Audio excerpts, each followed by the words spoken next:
Alléluia Adonai, Kol Goyim Shaberu, Kol Haomim, Ki Gabar Aleinu Razove, Met Adonai Leolam. Alléluia, Alléluia, Alléluia, Alléluia. Alléluia, Alléluia, Alléluia. Venez louer le Seigneur, vous les nations, venez célébrer son nom, vous les peuples, car sa bonté pour nous est grande, sa vérité durera toujours. Alléluia. Alléluia, Alléluia, Alléluia, Alléluia, Alléluia, Alléluia.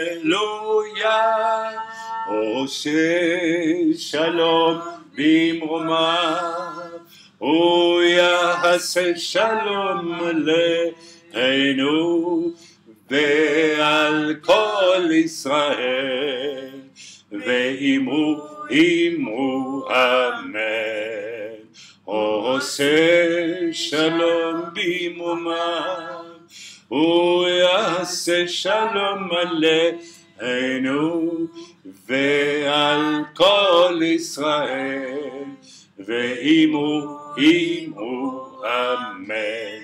Yaseh shalom, Yaseh shalom. Shalom Aleinu ve'al kol Israel, Yaseh shalom, Yaseh shalom, Shalom Aleinu ve'al kol Israel.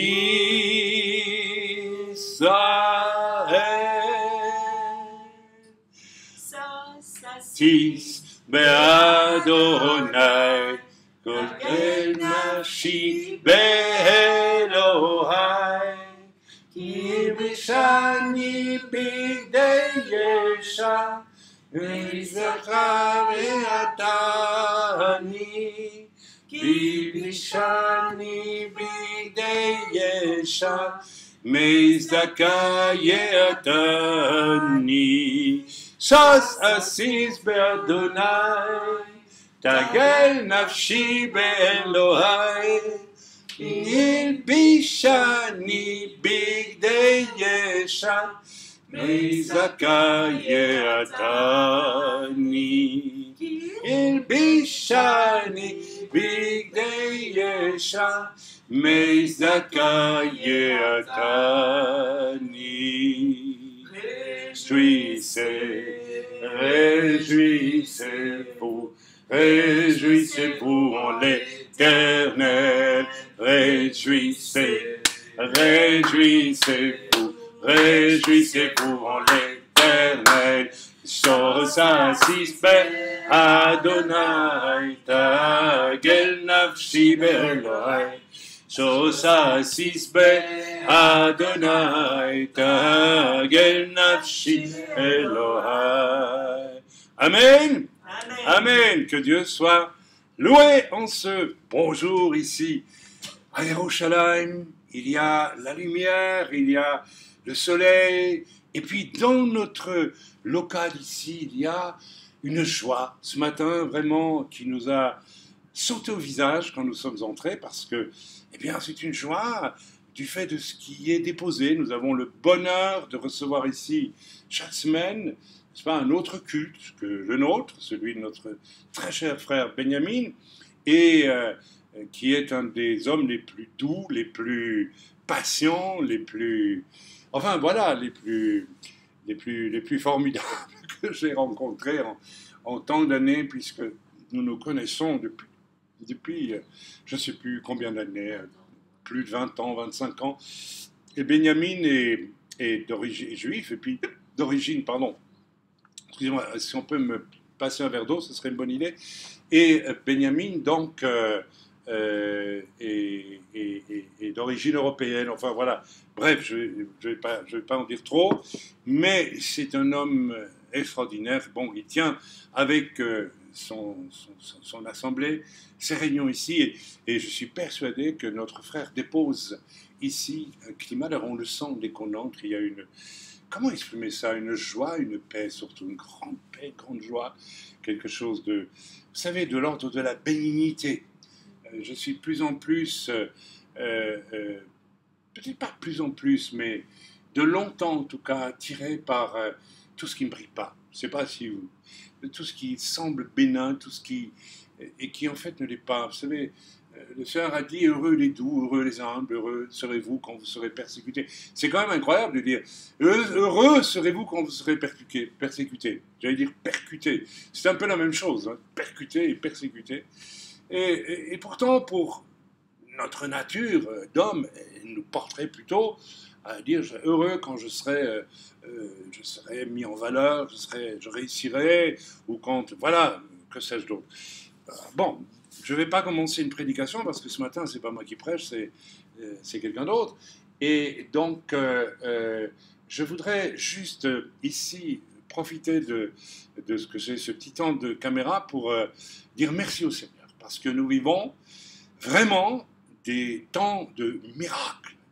Je ne peux pas les décrire tous, il y en a trop, mais nous vivons des temps de miracles. Tout d'abord, le premier, bien sûr, c'est qu'ensemble, avec pas mal d'entre vous, nous sommes arrivés à atteindre le but, n'est-ce pas, de trouver tout l'argent nécessaire pour l'achat de ce véhicule absolument nécessaire, lui aussi, à nos amis d'un pays de l'Est. Hein. Je nommerai pas, parce que, encore une fois, tout ce qui va sur YouTube, n'est-ce pas, est visible par beaucoup de personnes et nous n'avons pas que des amis. Donc, vous me comprenez. Bien, donc, nous avons atteint le challenge et je voulais ici en profiter pour remercier tous ceux qui ont participé n'est-ce pas, au financement de ce véhicule. Ça a été un combat terrible, vraiment terrible, et c'est bien la preuve que cela venait du Seigneur. Alors, en tout cas, quand nous considérons le travail héroïque, je dis bien héroïque, que font nos amis dans ce pays de l'Est, la façon, j'ai été les voir sur place, j'ai vu leur engagement, la façon extraordinaire dont ils conçoivent le service du Seigneur avec un désintérêt, mais total, loin de toute forme de corruption, de toute forme de quoi que ce soit que l'on rencontre malheureusement si aisément dans l'Europe de l'Ouest. Eh bien, j'étais absolument bouleversé puisque nous sommes restés avec eux, avec un frère pendant 3 semaines, non, oui, 3 semaines, et au cours d'une seule semaine, nous avons évangélisé de façon extraordinaire dans non pas dans les villes, mais dans les campagnes les plus reculées, là où personne ne va jamais, hein. Et pendant les 3 semaines, il y a eu de 600 à 800 conversions, non pas dans une grande salle, avec un orchestre, avec, n'est-ce pas, bon, et puis des gens qui se lèvent dans l'enthousiasme, souvent des chrétiens rétrogrades, ou des chrétiens, vous savez, qui se convertissent pour la 4e ou la 5e ou la 100e fois, que sais-je. Mais vraiment, et puis voilà, donc, non, c'est un autre travail, c'est un travail beaucoup plus biblique, d'aller chercher les gens là où personne ne va les chercher. Et donc, nous avons à cœur d'encourager, de soutenir des gens comme ceux-là et de travailler avec eux d'ailleurs. Donc, nous y retournons bientôt et nous sommes, eux aussi, extrêmement à la joie parce qu'il y a évidemment une communion fraternelle extraordinaire, une vision similaire de la structure de l'Église avec les ministères et je vais être bref, hein, parce que j'essaye de bref, j'espère que je ne vais pas prendre trop de place là, ce matin, mais comment dit-on, en symbiose, en synergie, oui, en synergie biblique. Hein. Alors, on a déjà longtemps et souvent parlé du sujet. Eh bien, ces gens-là sont absolument dans la même vision et donc fatalement, nous nous sommes retrouvés ministère face à ministère et non pas dans une confrontation mais dans une rencontre, dans une union tout simplement mystérieuse et profonde.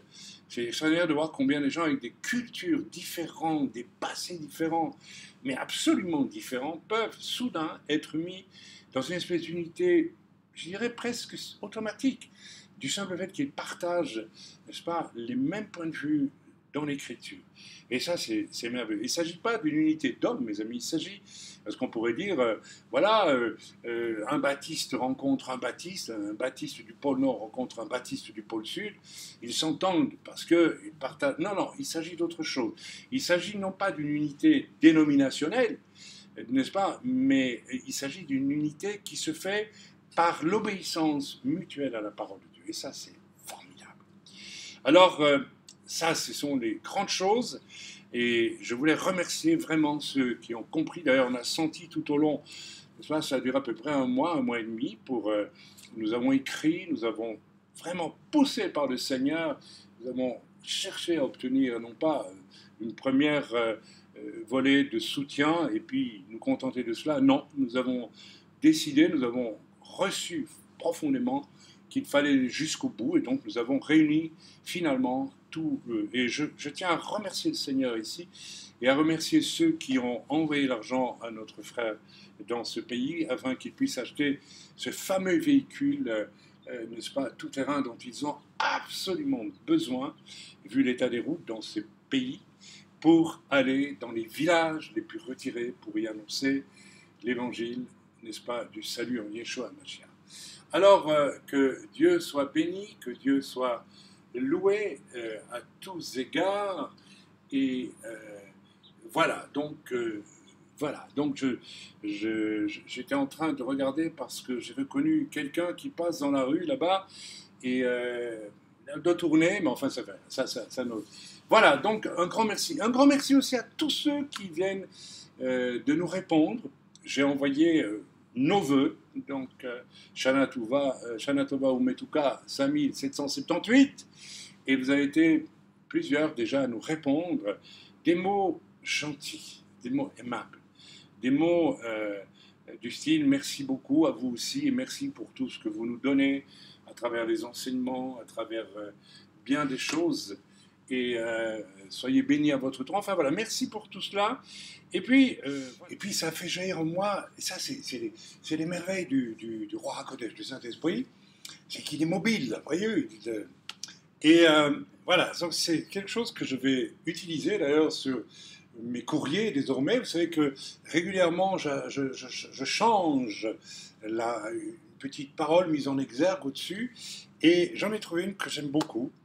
L'amour de la vérité mène à l'amour du vrai. Je répète, l'amour de la vérité mène, à l'amour vrai, et pas à l'amour du vrai, l'amour vrai. Donc l'amour vrai n'est possible que si nous avons l'amour de la vérité. Alors, ça ouvre beaucoup de perspectives, notamment que s'il n'y a pas l'amour de la vérité qui fait que je peux reprendre mon frère, ma soeur, ou être repris par lui, d'une manière biblique, eh bien je n'ai pas d'amour, tout simplement. Voilà, le véritable amour implique aussi la justice.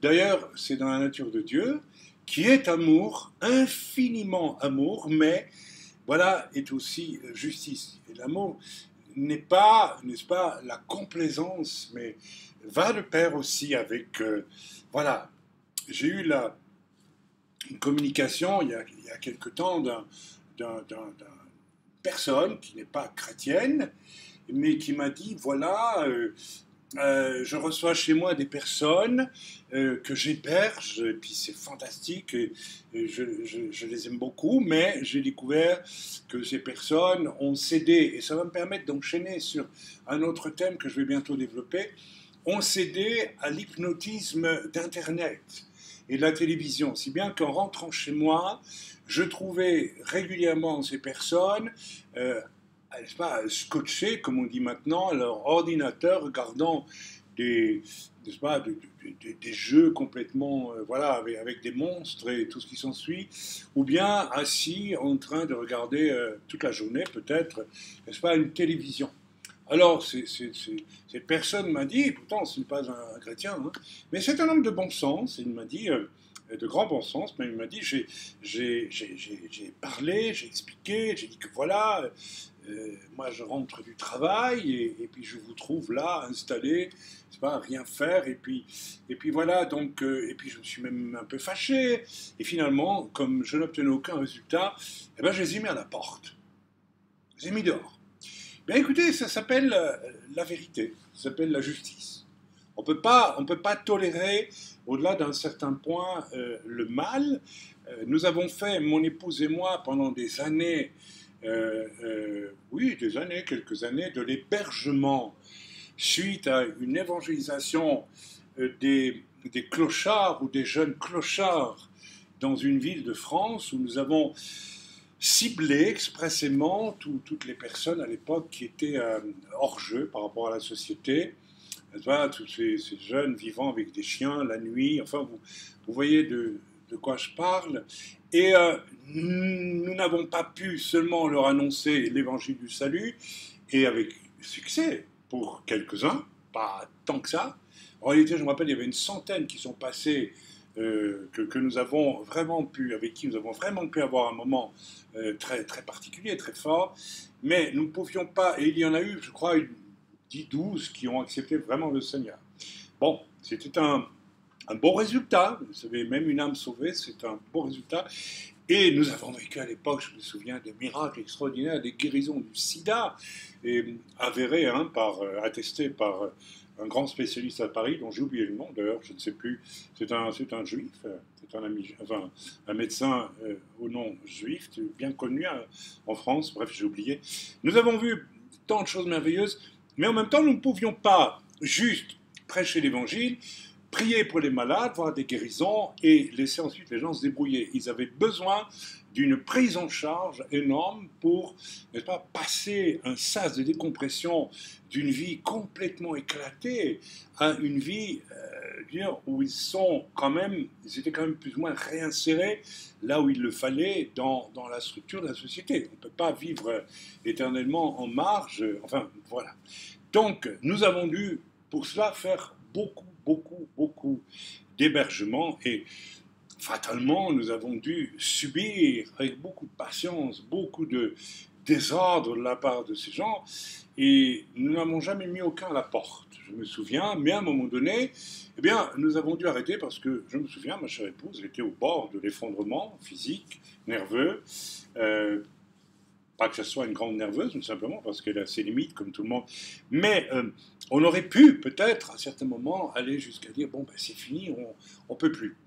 Nous avons dû, je me souviens, intervenir à une époque, quand nous avons découvert qu'un de ces jeunes, n'est-ce pas, faisait du trafic absolument innommable sur le dos d'autres, je ne rentrerai pas dans les détails, et qu'il était ce qu'on appelle une véritable voilà, bandit, je retiens mes mots, et nous avons dû le mettre avec autorité en demeure de cesser certains trafics absolument odieux. Il exploitait financièrement un pauvre garçon schizophrène, et puis voilà, donc il le volait d'une façon, et le pauvre garçon schizophrène était sous sa coupe, hein, et donc, voilà, un exemple où nous avons dû intervenir.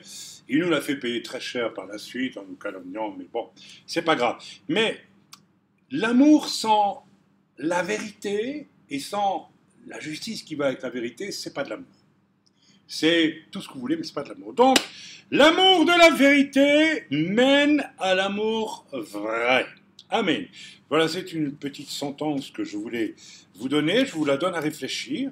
Et comme j'ai dit ce matin à quelqu'un, eh bien, à partir de là, on peut presque se taire et laisser tout le monde réfléchir. Voilà, c'est un immense thème. Alors, je voudrais aborder un autre thème que j'ai légèrement évoqué là, il y a quelques instants. C'est celui du monde virtuel dans lequel on nous entraîne de plus en plus. Mes amis, c'est absolument sidérant de se rendre compte, et tous les médecins, les psychologues, les sociologues, enfin bref, tout ce qui est censé quand même réfléchir à ce qui se passe dans une société, le disent aujourd'hui, n'est-ce pas, le virtuel d'Internet, je dirais déjà le virtuel de la télévision, parce que la télévision a été, je crois, la première étape pour introduire le goût pour un monde virtuel. Il y a quelque chose dans la télévision et dans l'usage qui en est fait pour vous décerveler à fond Il suffit, si vous avez, n'est-ce pas, une antenne parabolique avec, je ne sais pas combien de chaînes, 300, 400 chaînes maintenant, c'est hallucinant. Il suffit de passer son temps à zapper pour voir les émissions, pour se rendre compte que tout tourne autour de thèmes décervelants au possible. Chez les films policiers, où c'est toujours une commissaire féministe qui l'emporte, voilà, déjà un thème, et puis ou bien c'est l'horreur, ou bien c'est le truc qui vous fait très peur, ou bien c'est le sang qui coule de partout, et puis parfois dans des conditions... Enfin, et puis alors c'est, à côté de ça, le rêve à bon marché. Le rêve à bon marché.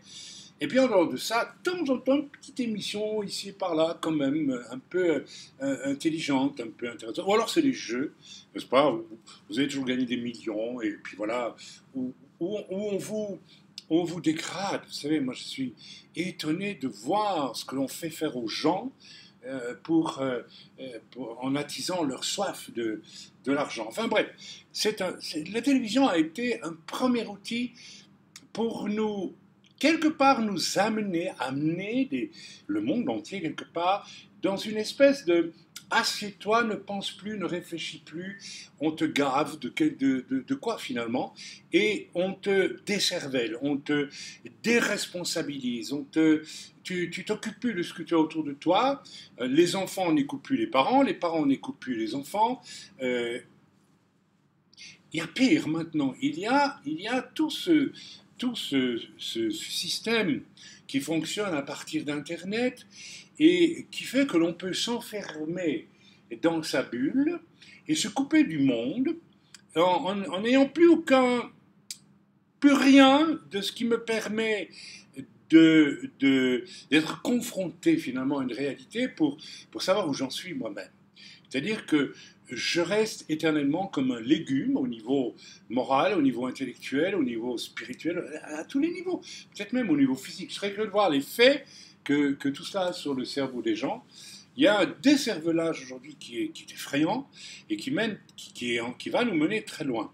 Alors je ne vais pas développer le thème cette fois, mais je vais le faire pour une prochaine fois parce que, n'est-ce pas, il y a un effet extrêmement pervers aussi de ce système, c'est que l'on peut s'exprimer derrière une caméra, comme je le fais là pour le moment, et jouer toutes les apparences, et ne pas être du tout en connexion avec notre réalité. C'est-à-dire qu'on peut nous mener loin dans le mensonge. J'espère que vous me suivez.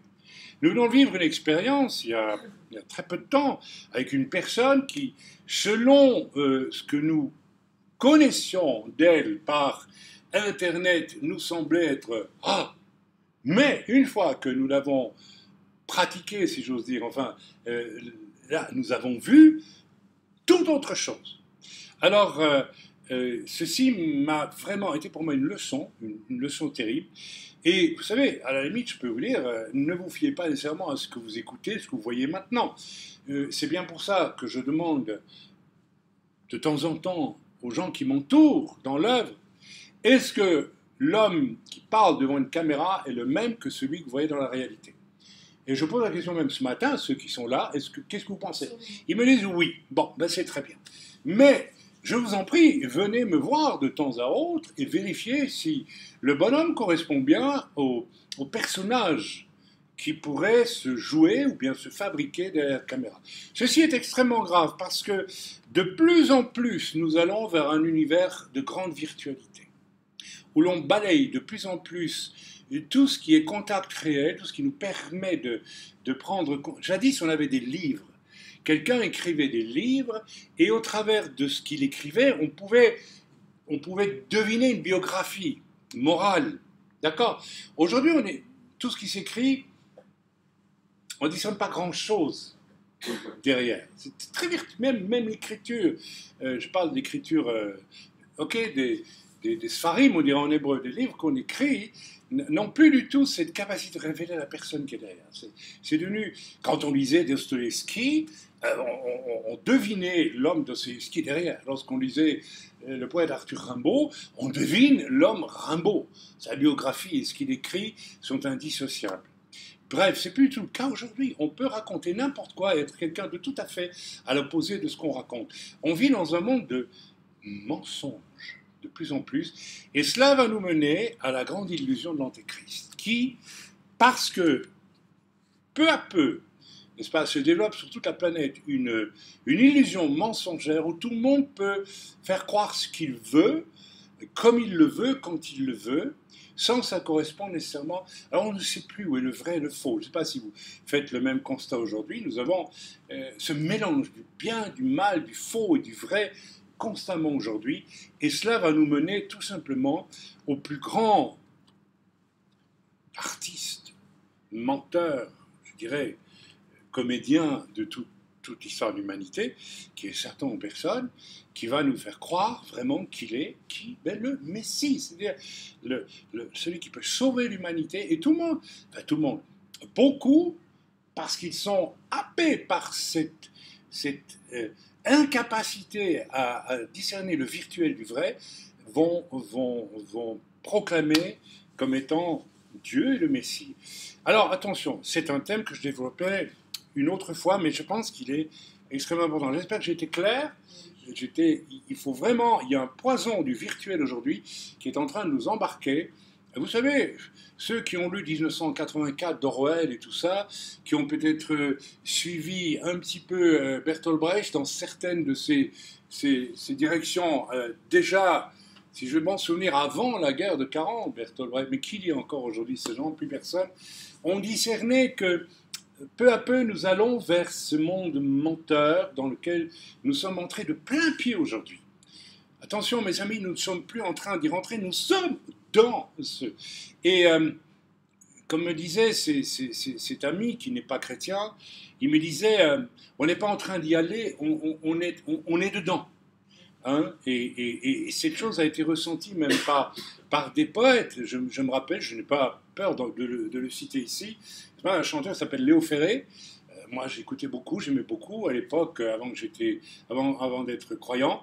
Et je me rappellerai d'un immense monologue qu'il a tenu, je pense que ça devait être à Paris, dans les années 70, par là, 70, n'est-ce pas, il s'appelait « Il n'y a plus rien ». Eh bien, quand vous écoutez ça, vous vous rendez compte effectivement qu'aujourd'hui, on peut dire qu'il n'y a plus rien qui tienne, et il y a une bascule vers un univers complètement virtuel et menteur. Amen. Ça sera le thème d'un prochain message. Mon message d'aujourd'hui, eh bien, nous allons parler de la foi. Qu'est-ce que c'est que la foi? Alors, on va commencer par lire un psaume, en tout cas, 2 versets du psaume 127. Donc, Mea Srim Vesheva, pour les hébraïsants qui seraient parmi nous. Cantique 127, psaume 127, cantique des degrés de Shlomo, de Salomon. Alors écoutez bien, si l'Éternel ne bâtit la maison, ceux qui la bâtissent travaillent en vain. Comme je disais il y a peu de temps à un frère, si c'est toi qui bâtis ton message, si ce n'est pas Dieu qui peut passer à travers toi pour dire ce qu'il a à dire, ce qui demande de ta part une profonde abdication, un grand courage, eh bien c'est pas Dieu même qui peut construire ton message. C'est toi qui vas le construire. Si tu construis toi ton message, ça va ennuyer tout le monde. Si c'est Dieu qui construit ton message, si c'est Dieu à travers toi qui bâtit la maison même de tes messages quand tu prêches, alors quelque chose va demeurer. Et j'espère ce matin, j'espère que quelque chose va passer du Seigneur dans ce que je vais dire et que ça pourra demeurer. Autrement, eh bien, j'aurais travaillé en vain.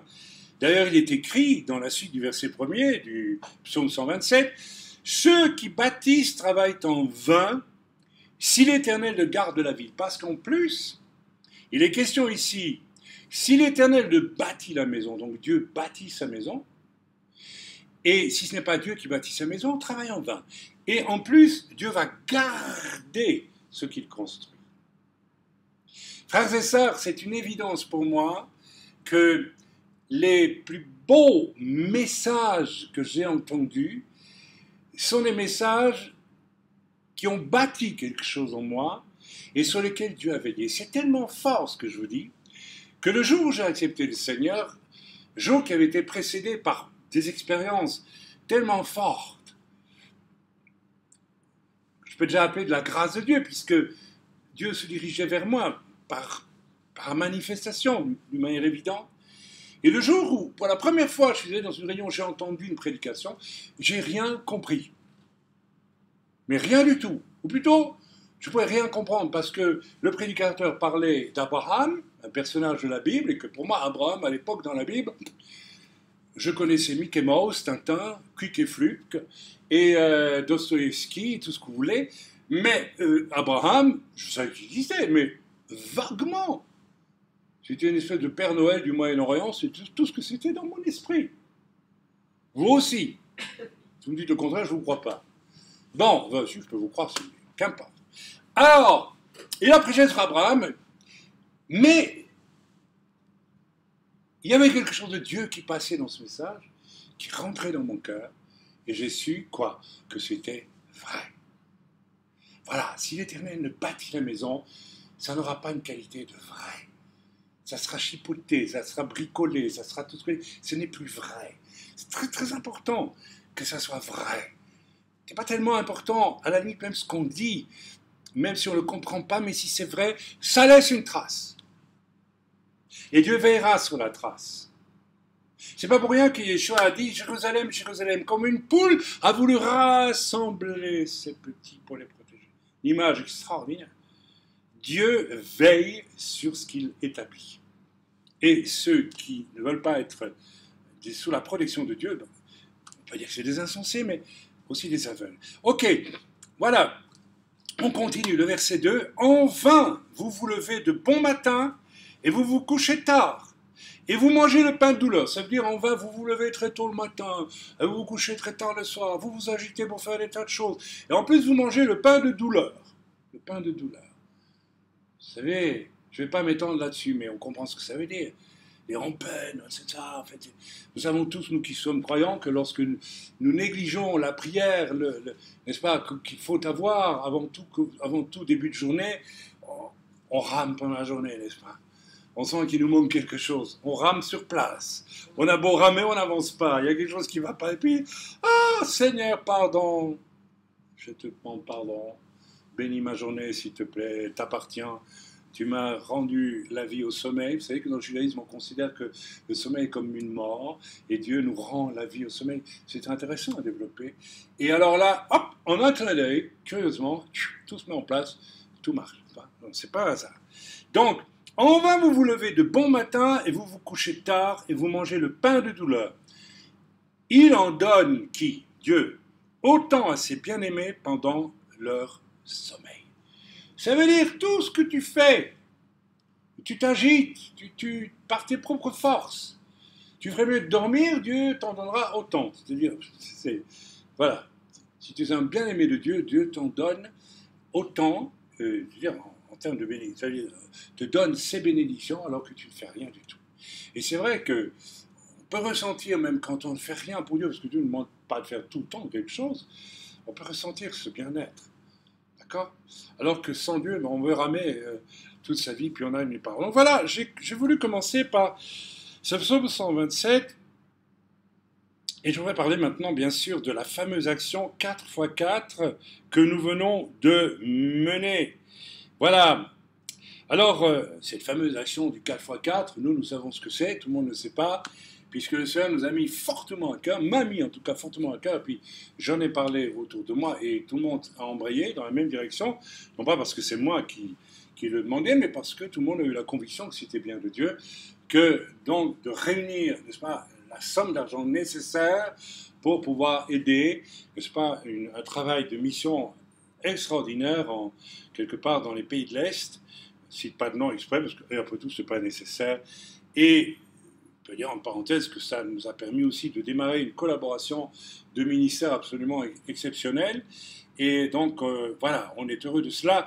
Et il a fallu donc que nous lancions un appel pour que des frères et des sœurs envoient directement de l'argent, d'ailleurs, à un frère absolument fiable, honnête et un véritable homme de Dieu. On peut pas. Tu le connais, moi je le connais aussi. Et donc voilà. Donc même sans passer par nous, on priait les gens d'envoyer, n'est-ce pas, l'argent directement chez ce frère. Et pour être bref, je dirais que nous avons dû mené un combat spirituel extrêmement fort pour y arriver. Nous avons dû relancer, je crois, 3 fois la machine au niveau d'un appel, avec chaque fois Et ce qui m'a frappé, c'est que lorsque j'ai écrit 3 fois, n'est-ce pas, en envoyant sur notre listing, voilà, il faut continuer, on a atteint telle somme, on a encore besoin d'autant, et puis la deuxième fois, c'était, ça va, on était déjà à la moitié de la somme, et puis la troisième fois, on a atteint la somme, et même un peu plus. Mais, alors tout ça, c'est une façon de résumer en quelques mots, mais en réalité, nous avons vécu à travers tout ça une kyrielle d'attaques monstrueuses, je dis bien absolument monstrueuses, puisque je pense que c'est combien 3 personnes, 4 qui ont failli mourir, oui, je dis bien mourir pendant cette période. Il y a moi, rappelez-vous, avec mon problème de cœur, il y a eu ma chère épouse, il y a eu un frère qui s'est retrouvé à l'hôpital à 2 reprises, à 2 doigts de la mort, et il y a son épouse aussi À côté de ça, nous avons eu une sœur qui a perdu sa voiture dans un accident effroyable. Heureusement, elle n'a pas eu une égratignure. Il y a eu une kyrielle d'attaques. Et vous savez ce qui est formidable, ça m'a frappé quand même, c'est important qu'on partage, c'est que malgré les attaques, pas un instant, la fidélité, l'enthousiasme, la foi de tous nos frères et sœurs dans l'œuvre n'a vacillé. Et ça, c'est quand même un bon signe. Lorsque le Saint-Esprit garde en nous cette niaque, pardonnez-moi, ce désir intact de continuer un travail entamé jusqu'à le finish, et j'ai reçu plusieurs courriers de nos amis des pays de l'Est me disant qu'ils étaient impressionnés par le fait qu'on avait été fidèles. On avait dit on va vous aider. Alors on aurait pu faire une première offrande et puis c'est tout. Voilà, on ne peut pas faire plus, terminer. Non, on a dit on va aller jusqu'au bout. La foi est une ferme assurance des choses qu'on espère, devient une démonstration de celles qu'on ne voit pas. L'argent, je ne le voyais pas. Il a fallu y aller par la foi et la prière, et l'argent est venu. Et il est allé sur le compte de cette équipe missionnaire. Formidable, à travers des épreuves énormes. Mais pourquoi je vous parle de ça? Je vous parle de ça parce que il y a quelque chose qui m'a vraiment plu dans cette opération, c'est que notre détermination, notre foi n'a pas vacillé un instant dans cette affaire. Ce qui est vraiment le signe que nous ne bâtissions pas, n'est-ce pas, contrairement à ce qu'il dit au psaume 127, où il est dit « Si l'Éternel ne bâtit la maison, ceux qui la bâtissent travaillent en vain. » C'était l'Éternel, Dieu, qui avait mis dans nos cœurs ce projet. Et ça, c'est formidable. Alors, frères et sœurs, j'aimerais vraiment, je vous témoigne ça, pourquoi? Parce que, au fond, nous avons une joie extraordinaire. La joie d'avoir fait une œuvre qui vient de Dieu et pas de nos désirs à nous. Amen. Qu'est-ce qui m'a permis de le vivre ainsi, cette joie? Et puis, tout le monde dans l'œuvre aussi. Vous l'avez aussi, je suppose, cette joie, d'avoir été jusqu'au bout, d'avoir terminé. Et puis, vous savez, eux aussi, ils ont une joie, parce que il n'y a personne qui les aide. Et voilà que Dieu envoie des gens d'un autre bout de l'Europe, qui ne connaissent pas du tout. Et nous savons que c'est Dieu qui l'a fait. Nous connaissons le processus depuis des mois. Parce que nous ne les connaissions pas il y a encore 3-4 mois d'ici, même pas. Et voilà que Dieu envoie des gens de l'autre partie de l'Europe, loin de chez eux, qui ne parlent pas leur langue. On a besoin d'un traducteur pour se comprendre. Et voilà que ces personnes ne se contentent pas de dire on va vous aider. Et puis, vous savez, moi, on me l'a fait. Hein. Quand j'allais dans un certain pays, je ne dirais pas lequel, un continent plutôt, tous les ans, pendant 4 ans, je me souviens, « Oh frère, on va vous soutenir. » Et puis je ne voyais venir aucun soutien. Vous savez, ça veut dire quoi?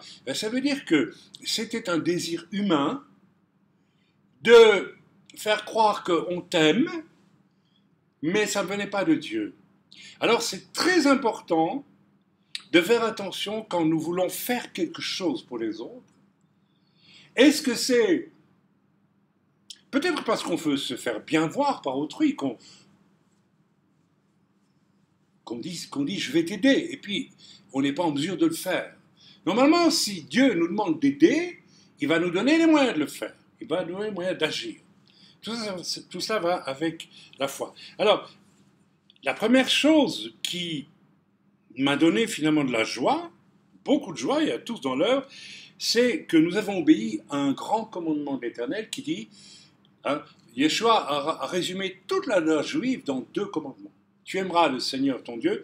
D'ailleurs, si vous lisez les tables de la loi, vous trouvez ça, en réalité. Et de toute ta force, de toute ton âme, de tout ton esprit, et ton prochain comme toi-même. Et nous avons aimé notre prochain comme nous-mêmes.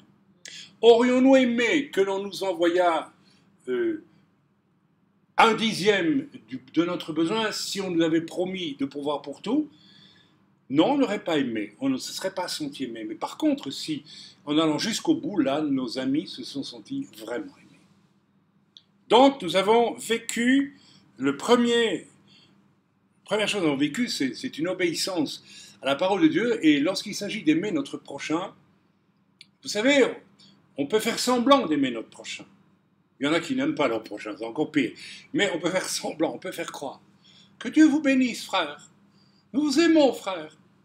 Oh là là, quel beau ministère, frère. Alléluia, c'est formidable. Oui, et après, tu fais quoi? Vous savez, quand nous avons lancé cette opération, j'étais absolument stupéfait. J'ai reçu des mails de gens disant « Ah, c'est très bien ce que vous faites. Nous espérons que Dieu vous accordera. » Et moi, je pense à moi-même, si t'envoyais 100 balles, ça aiderait peut-être aussi, non? Je l'ai pensé, et je crois que c'était juste. Vous voyez, il y a des gens qui vous aiment avec des mots. Mais c'est en acte qu'on aime, mes amis, et pas en mots. D'accord, les paroles, vous savez, c'est facile. Amen. Il y a beaucoup de bonnes œuvres aussi qui, je viens de le dire, je viens de l'évoquer, sont de type humain, c'est-à-dire complètement inutiles au fond. Alors, c'est important pour nous de discerner ce que Dieu nous demande de faire, les uns pour les autres, et les uns avec les autres aussi. Autrement, Psaume 127, si l'Éternel ne bâtit la maison, alors bâtir la maison pour l'Éternel, c'est tous les aspects de notre vie, de tous nos actes, de toutes même nos pensées, bien sûr, eh bien, ceux qui la bâtissent travaillent en vain. Voilà, je vais aborder maintenant le domaine de la foi. Voilà, donc, nous lisons en Hébreu 11, bien sûr, nous allons lire tout de suite, ce fameux grand passage, Hébreu 11, c'est le grand chapitre de la foi. Alors, je fais tout de suite une parenthèse, c'est que, n'est-ce pas, le rédacteur d'Hébreu va nous... Et c'est Paul, hein, je l'imagine, oui, c'est Paul, hein, oui, c'est l'apôtre Paul. Je n'ai pas été vérifié, tu sais, toi qui es... C'est Paul, l'apôtre Paul, bien sûr. Bien, oui, là, ça ne peut être que lui. Et il va donner c'est tout un chapitre qui, en fait, nous énonce tous les parties des grands héros de la foi. On va le lire, si vous voulez bien, parce que c'est quand même extrêmement important. Et juste pour ceux qui sont hébraïsants parmi nous, ou bien qui sont assoiffés de racines juives, je vous signale que tous les héros de la foi qui sont nommés là, étaient soit juifs, soit hébreux, ou bien n'étaient même pas ni hébreux, ni juifs, ni même israélites. Pensez à Abraham, hein, c'est après Abraham que, n'est-ce pas, on voit à partir de quel patriarche Yaakov, qui va s'appeler Israël, et puis qui aura 12 fils, 12 tribus, etc. Et puis on pourrait aussi construire le concept de naissance d'Israël à partir de Moïse, aussi de Moshe. Non, c'est une autre affaire. Alors, qu'est-ce qui est écrit en Hébreu 11? Or, la foi est une ferme assurance des choses qu'on espère. Le Seigneur me met à cœur qu'il faut trouver l'argent pour aider nos amis à acheter leur 4x4 dont ils ont absolument besoin là où ils se trouvent, pour aller évangéliser les villages les plus reculés de leur région. Le Seigneur m'a mis une ferme assurance. Voilà, on le fait. Quoi que ça coûte, on leur trouvera l'argent. Ça prendra 1 mois, on trouvera. Et on l'a trouvé. On n'a rien fait de nous-mêmes. On y est allé avec une ferme assurance. On savait que c'était de Dieu. On le fait avec une ferme assurance. La foi sans une ferme assurance ne sert à rien du tout. C'est pas de la foi. C'est de la contre-foi, c'est de la foi au rabais, c'est de la foi virtuelle. Puisqu'on en est dans le virtuel, parlons de foi virtuelle. La foi est quelque chose d'ardent, quelque chose qui qui ne bouge pas, qui persévère, qui va jusqu'au bout, mais vraiment jusqu'au bout, quel que soit, d'ailleurs, le prépaideur, un acte de foi qui ne coûte rien, en général, c'est la preuve, c'est pas un acte de foi. Parce que celui qui est votre foi, c'est-à-dire le diable, va faire tout pour vous arrêter en cours de route. Ça, vous pouvez me le croire. Nous venons de le vivre. C'était assez fort, hein. Mais ça ne nous a jamais empêché de continuer à avoir la ferme assurance. Et vous savez, il y a une espèce de joie quand on est persécuté, qu'on nous en fait voir de toutes les couleurs, et qu'on sait que ce qu'on fait est de Dieu. Il y a comme une joie secrète, il y a comme un bonheur, il y a comme une... J'allais dire le mot jouissance, mais ce n'est pas une jouissance, c'est plutôt une... Oui, c'est une jouissance de l'esprit, extrêmement profonde et heureuse. La foi est une ferme assurance des choses qu'on espère, virgule, une démonstration de celles qu'on ne voit pas. C'est-à-dire que va se démontrer à travers notre foi des choses qu'on ne peut pas voir, mais qui vont surgir. C'est extraordinaire. C'est fondamental. C'est fondamental. Parce que, comme le dit l'Écriture, sans la foi, il est impossible d'être agréable à Dieu. Alors, je ne sais pas si je vais lire maintenant tout Hébreux 11, je dirai peut-être un peu plus tard. Voilà, la foi, je l'ai dit. Alors, c'est toujours bien de partir d'un exemple. Lors de la semaine dernière, nous avons pris notre cobaye, Shmuel, hein, qui a été au bénéfice d'un grand miracle, et puis il est content, parce que, quand même, et il nous a expliqué, nous avons expliqué à deux, que, prions pour lui, il y a eu un miracle, vous vous souvenez. Alors, vous savez, c'est tout à fait extraordinaire, parce que, voilà, peut-être que si un païen regarde ça et peut dire, mais Monsieur Chaim Goel, il a un fluide. Ouh, vous savez, comme dans les vieux Spirou, il y avait comme ça un magicien qui avait un fluide qui vous faisait mettre les pieds au plafond. Enfin, ça, c'est des histoires de bande dessinée. Hein. Et non, moi, je n'ai aucun fluide. Strictement aucun fluide.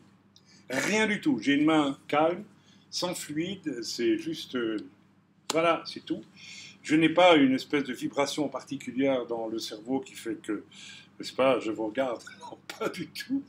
Mais c'est autre chose. Alors, qu'est-ce qui fait qu'une personne est guérie quand nous prions au nom de Jésus-Christ? Absolument rien de médiumnique ou de quoi que ce soit, ou de pouvoir, ça n'a rien à voir avec ça. C'est simplement que nous vivons un moment de contact entre Dieu et une réalité que Dieu décide de changer, tout simplement. Et Dieu est souverain. Amen. Voilà, c'est un moment en fait de connexion avec les vues de Dieu. C'est-à-dire que vous priez pour quelqu'un parce que vous ressentez fortement que Dieu veut toucher la personne ou la personne vous demande la prière avec la certitude profonde que Dieu veut la guérir. Je vous assure que c'est vrai. Il y a, en fait, la foi dans ce cas-là, c'est laisser venir de l'autre côté de la frontière, c'est-à-dire, n'est-ce pas, de Dieu tout simplement, ce qui vient de Dieu seul. Et sans le secours d'aucune capacité humaine. Je vous dirais que c'est très étonnant de voir que lorsque quelqu'un vous demande la prière, ou que vous êtes conduit à prier pour la personne a le cancer, elle vous demande la prière, ou vous êtes conduit à prier, je ne sais pas si ceux qui pratiquent ce charisme strictement biblique, de l'imposition des mains, avec miracle ou guérison, mais ils vous diront certainement la même chose que moi. Vous savez si la personne va être guérie ou pas. Et la personne le sait aussi. Par contre, quelquefois, vous savez que la personne ne sera pas guérie. Et je pense que la personne elle-même n'est pas si sûre que ça qu'elle sera guérie.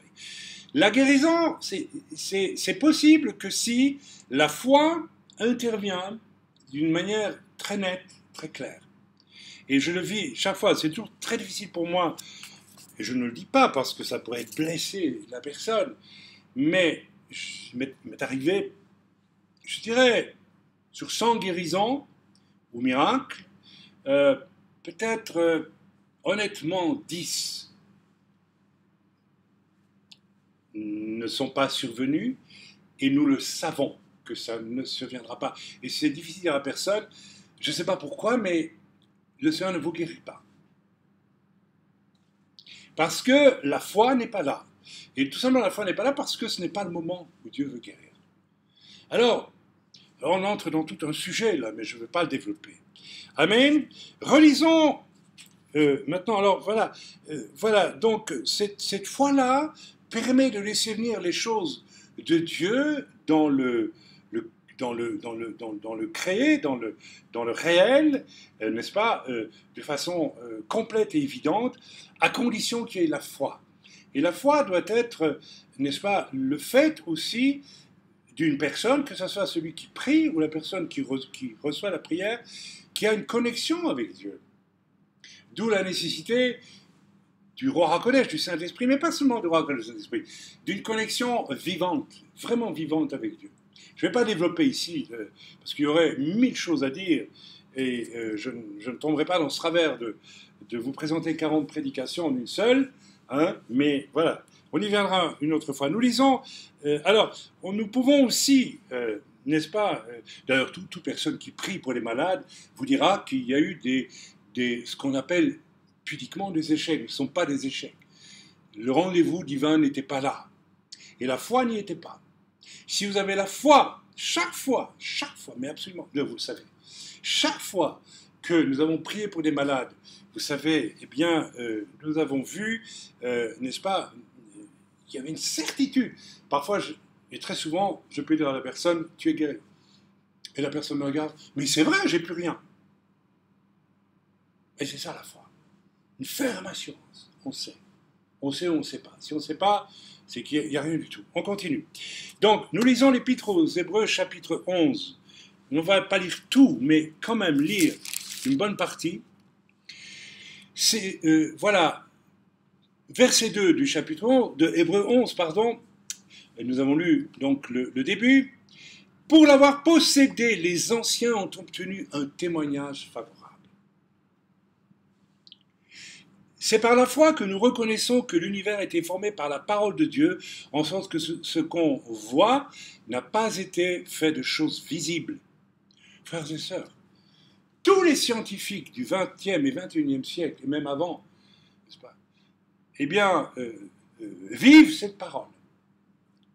On recherche toujours plus loin, n'est-ce pas, à l'origine de la création, des mystères de l'univers. Et on se heurte toujours plus devant quoi ? Devant une intelligence supérieure qui fatalement se trouve derrière tout ça et qu'on n'arrive jamais à comprendre, comment dirais-je, à toucher du doigt leur papa. Mais ceci était déjà écrit il y a 2000 ans, ou presque, un peu plus tard. C'est par la foi qu'Abel offrit à Dieu un sacrifice plus excellent que celui de Caïn. C'est par elle qu'il fut déclaré juste, Dieu approuvant ses offrandes, et c'est par elle qu'il parle encore quoique mort. Donc le grand drame de Caïn et Abel, c'est qu'Abel savait par la foi ce qui plairait à Dieu. Et il l'a fait. Caïn ne savait pas ce qui plairait à Dieu, et il l'a fait par ses propres forces, par ses propres raisonnements. Et Dieu a rejeté son offrande. Ceci est tellement important. Nous pouvons faire des bonnes œuvres, tout plein, et que Dieu nous dise, je n'en ai rien à faire. Ce n'est pas moi qui vous les ai demandés. Vous savez, je connais des religions où les bonnes œuvres sont censées vous sauver. C'est un mensonge. Seules les œuvres préparées par Dieu ne vont pas vous sauver, mais sont agréées de Dieu, se plaisent à Dieu. C'est ce que l'Écriture nous dit. Amen. Ce sont des choses importantes qu'il faut souligner. Et même dans notre judaïsme, nous voyons que beaucoup est basé sur la pratique des mitzvot. Si tu fais les mitzvot, tu fais les mitzvot, tu fais les mitzvot. Oui, mais il y a aussi les mitzvot que Dieu ne nous a pas nécessairement commandés, mais qui nous demande de pratiquer par la foi. Et tous nos pères dans la foi, qui étaient hébreux, ou, n'est-ce pas, ont tous pratiqué ces œuvres, non par les mitzvot, les commandements. Dans le catholicisme aussi, il faut faire ça, il faut faire ça, il faut ça. Dans le milieu protestant évangélique aussi. L'Église fait des bonnes œuvres, on est en route, c'est très bien. Donnez de l'argent, les amis. On ne sait même plus si c'est de Dieu ou pas de Dieu. Ça peut paraître très bon. Et je ne dis pas qu'il ne faut pas aider notre prochain. Est-ce que je fais une œuvre par la foi lorsqu'un mendiant en rue, ici ou ailleurs, n'est-ce pas, est dans un état épouvantable et qu'il me demande de l'argent? La Bible dit ne te détourne pas de celui qui... Mais je ne sais pas si c'est une œuvre qui vient de Dieu ou pas, je vous le dis franchement, je ne le sais pas. Je ne le sais pas. Je ne sais pas. Je ne sais pas. Vous savez peut-être. Moi, je ne sais pas. Je ne sais pas. Mais voilà, peut-être c'est pas une mauvaise œuvre parce que j'ai donné de quoi manger à une personne, mais c'est peut-être une œuvre que Dieu n'approuve pas. Vous allez me dire, mais vous allez loin dans ce que vous dites là. Mais vous savez, vous ne connaissez pas la personne à qui vous donnez. Je me suis trouvé ici à Jérusalem devant le cas d'un jeune homme qu'on ne voit plus dans les rues, qui mendiait partout, un beau gaillard de 24-25 ans, jusqu'au jour où on a compris que tout l'argent qu'il raflait, c'était pour se droguer. Donc on l'envoyait au cimetière. Donc j'ai arrêté, j'ai plus donné un franc. Là, je crois que j'ai fait une bonne œuvre aussi, vous voyez. Bon, je continue. C'est par la foi qu'Enoch fut enlevé pour qu'il ne voie point la mort, et ne paraît plus parce que Dieu l'avait enlevé. Car avant son enlèvement, il avait reçu le témoignage qui était agréable à Dieu. Enoch a été enlevé, qui n'a pas vu la mort, nous dit l'Écriture, parce qu'il avait une foi colossale, il avait une foi extraordinaire. Et ça a plu à Dieu au point que Dieu, nous dit l'Écriture, l'a enlevé, il a échappé à la mort. Il dit, c'est fort ça quand même. C'est fort, la foi, la foi. Ok.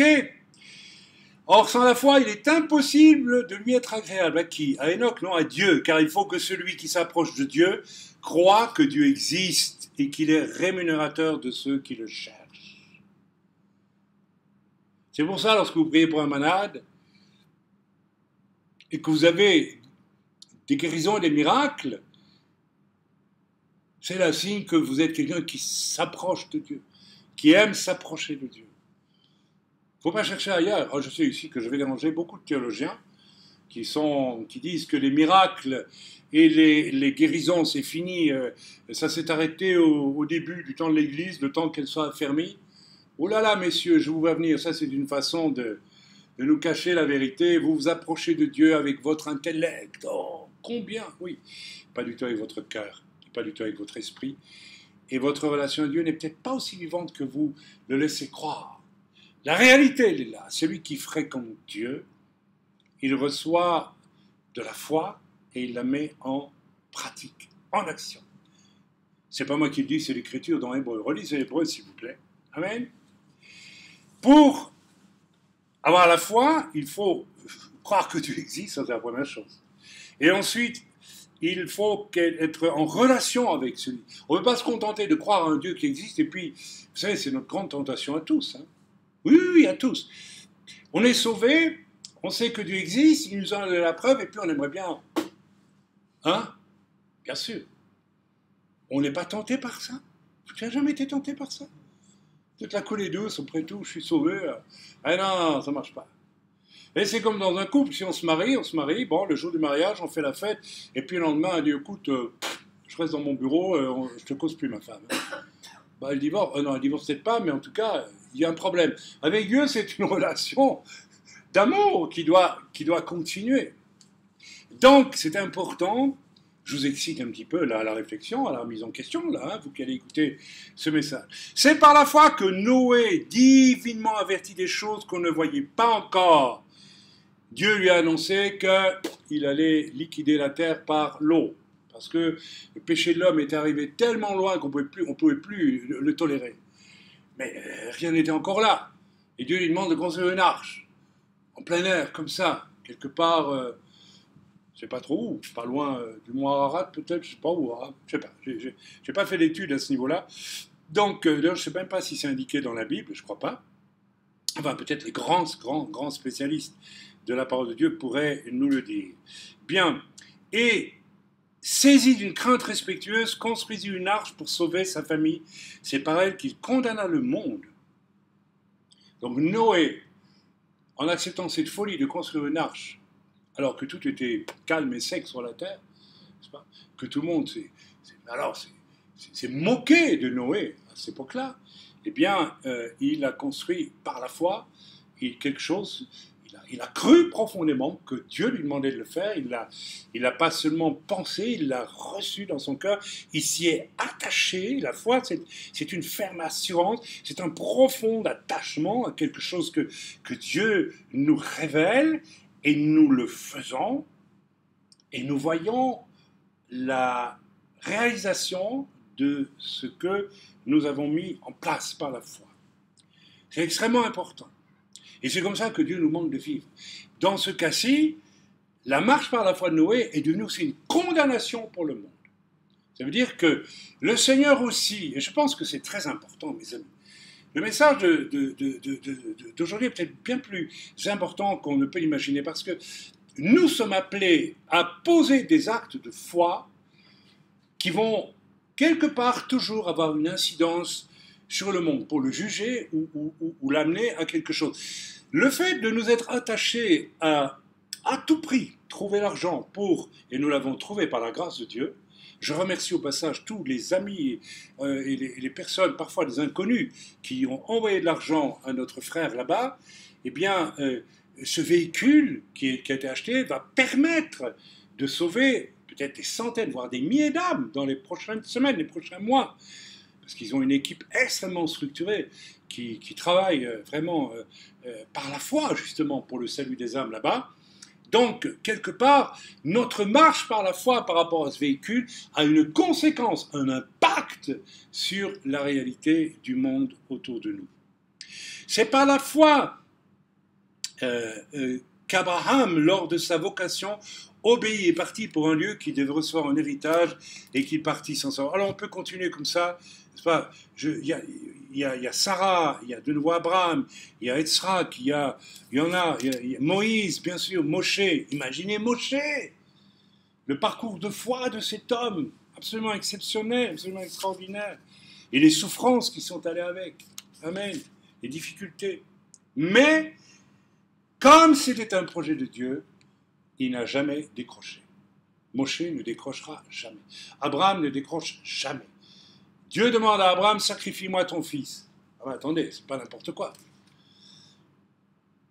Pourquoi? Parce que Dieu voulait inscrire dans le ciel éternel de l'humanité, je vais envoyer mon fils pour être sacrifié à votre place, puni à votre place, tué à votre place, pour que vos péchés soient effacés, pour qu'il puisse venir devant moi et dire, Père, je suis mort à leur place, j'ai été condamné à leur place, s'il te plaît, pardonne-leur.